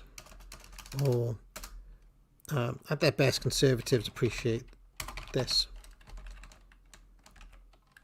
Yeah, the rest of the sentence is just bollocks, so let's just leave that. Such unity also provides for the psychological and social predictability and structure that keeps the destabilizing terror of uncertainty.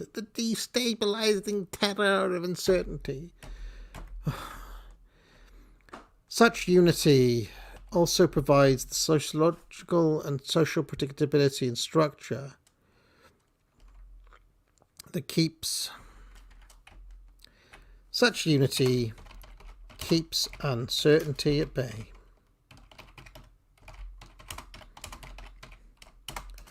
And provides stability.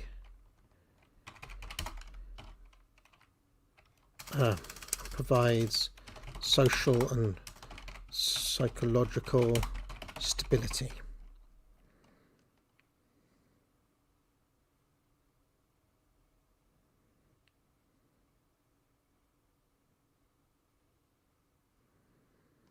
As well as for the shared communal purpose that provides the very framework for individual hope.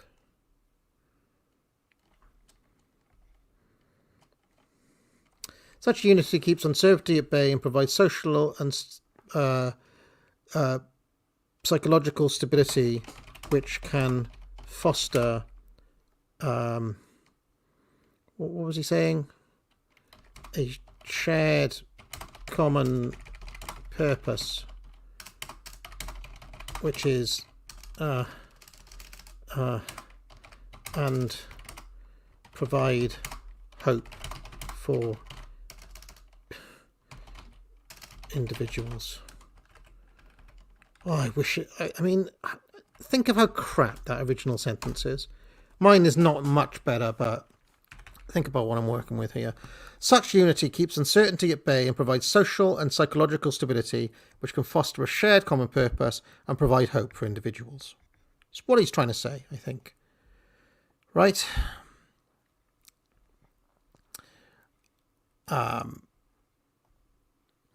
notion that no such unity is possible, or that it is always purchased through the use of self-interested power and consumption, means only in the first case that disunity and the chaos that accompanies it is inevitable, and in the second, that a profound misunderstanding is in place regarding the causal relationship between true stability and productive peace, and the principles of free choice, voluntary association, reciprocal exchange, mature capacity to forestall growth, blah, blah, blah, blah, blah, blah, blah, blah, blah, blah, blah, blah, blah.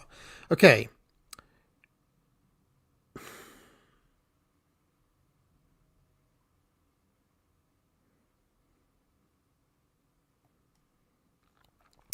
I have no idea what this sentence is trying to say.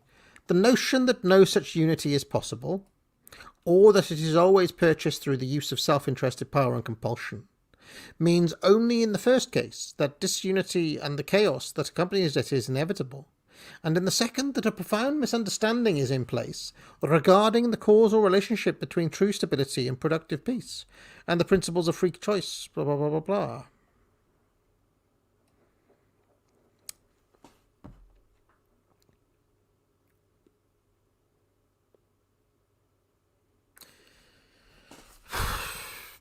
Just going to delete that sentence, and I just think it says nothing, so fuck it. Delete. Omit. The acceptance of these twin presumptions dooms their holder to counterproductive destabilizing anxiety and aimless hopelessness and consequent bitter cynicism, with no conceptual or practical alternative to wielding of arbitrary force. This is a recipe for personal doom and social catastrophe.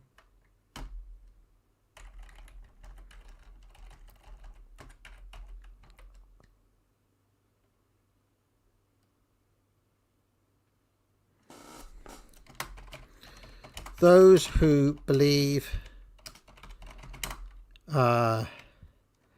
unity is impossible doom us to social catastrophe.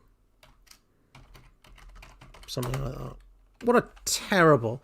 That might be one of the worst bits of this entire thing. Gee, I mean, was anything lost in my rewrite? Press 1 if you think I got it all. Press 2 if you think something was lost, and tell me what it was.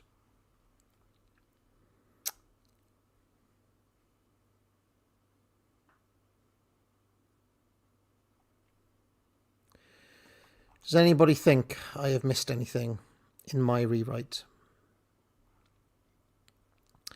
People are happy with my rewrite. I might as well do the conclusion at this point. The blind and instrumental insistence that truth is an illusion and that nothing but power truly rules has left virtually everything of true and enduring use as a guide to purpose and a bulwark against despair abandoned on the wayside.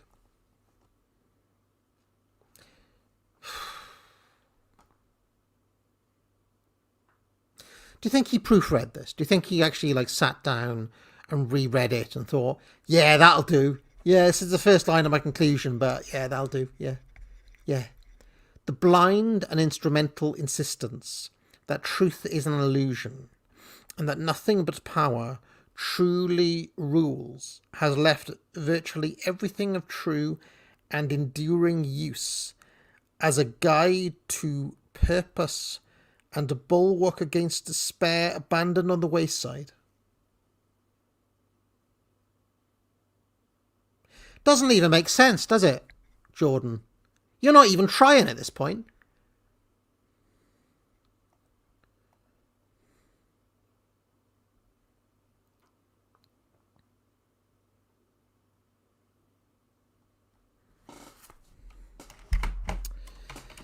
The belief that nothing but power rules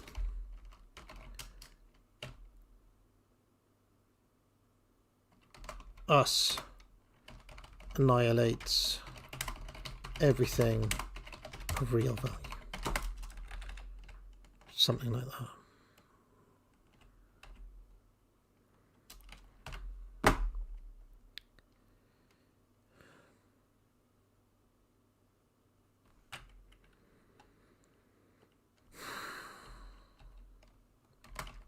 And leads to demoralization.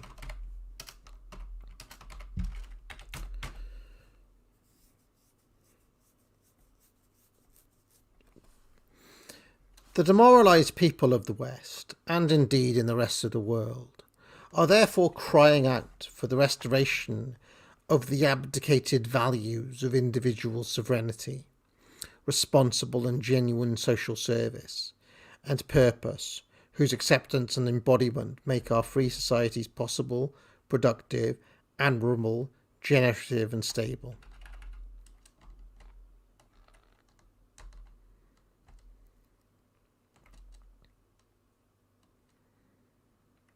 I mean, it doesn't really make sense as a logic point. From what he said there, that does not mean that therefore the people of the West are crying out for this. I mean, he's saying that he believes they're crying out for that, but he's making it sound like they are crying out for it. I'm not sure they are, you know.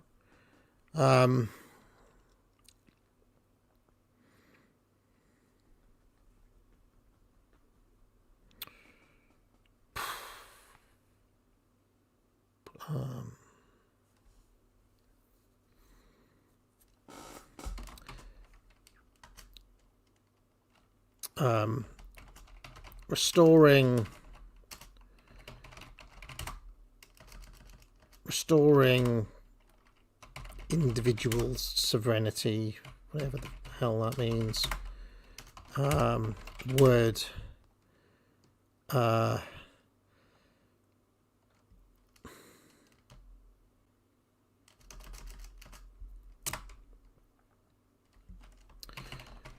Restoring the principles I have outlined above all the shit that you just read would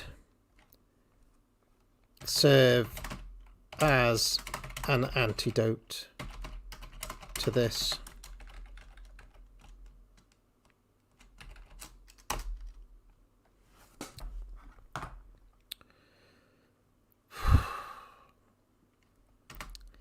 Conservatives who abide by the dictates of the eternal Western canon have the opportunity beckoning in front of them to once again make the case that the principles upon which we operate, the virtues in which we believe, and the freedom upon whose existence truly constitute the basis for life, more abundant, which people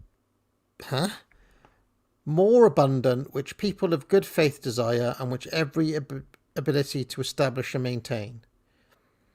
Conservatives who abide by the dictates of the eternal Western canon have the opportunities beckoning in front of them to once again make the case that the principles upon which we operate, the virtues in which we believe, do you know what? Just leave it there. I'll save that. Look. How do I save a Google document? Will that autosave? Will that stay saved now?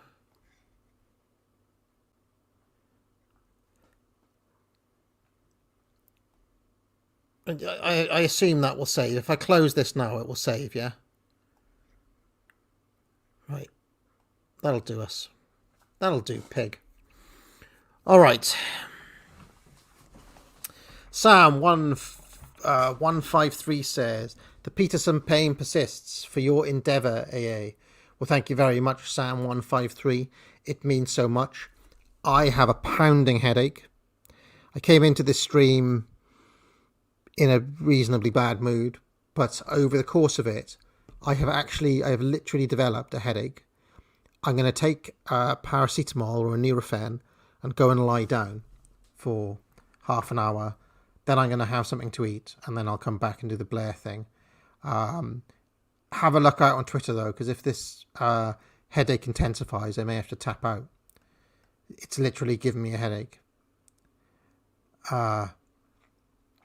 Coney, thoughts on doing a Deeper Store stream on the Beat Generation? It might be relevant to look at a small, nascent underground cultural movement that dislike modern society and learn from them.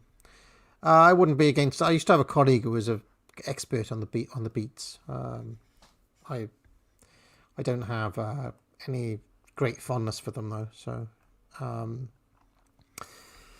Sadie LeBounty says, maybe Peterson's failure to start sentences with the subject clause speaks to the intellectual passivity of the modern right.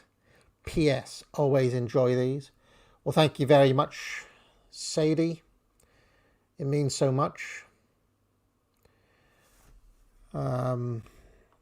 Machiavelli sucks to go says, I mean, I think that I am developing an idea that the modern right isn't just intellectually passive, but is full of like sexual masochists. I genuinely believe that. I've been triggering people this morning by claiming that most of America has a black fetish. I mean, the more I have spent time, in these sort of circles, the more and more I believe that there's a lot of masochists, like straight up kind of fetishists, in the right in general, especially in the mainstream right, and in this country as well. Like the typical Tory boy just loves, like, they just want to be like whipped by Margaret Thatcher. Machiavelli sucks to go says, tattoos on women are gross and shows they have no merit. Okay, fair enough.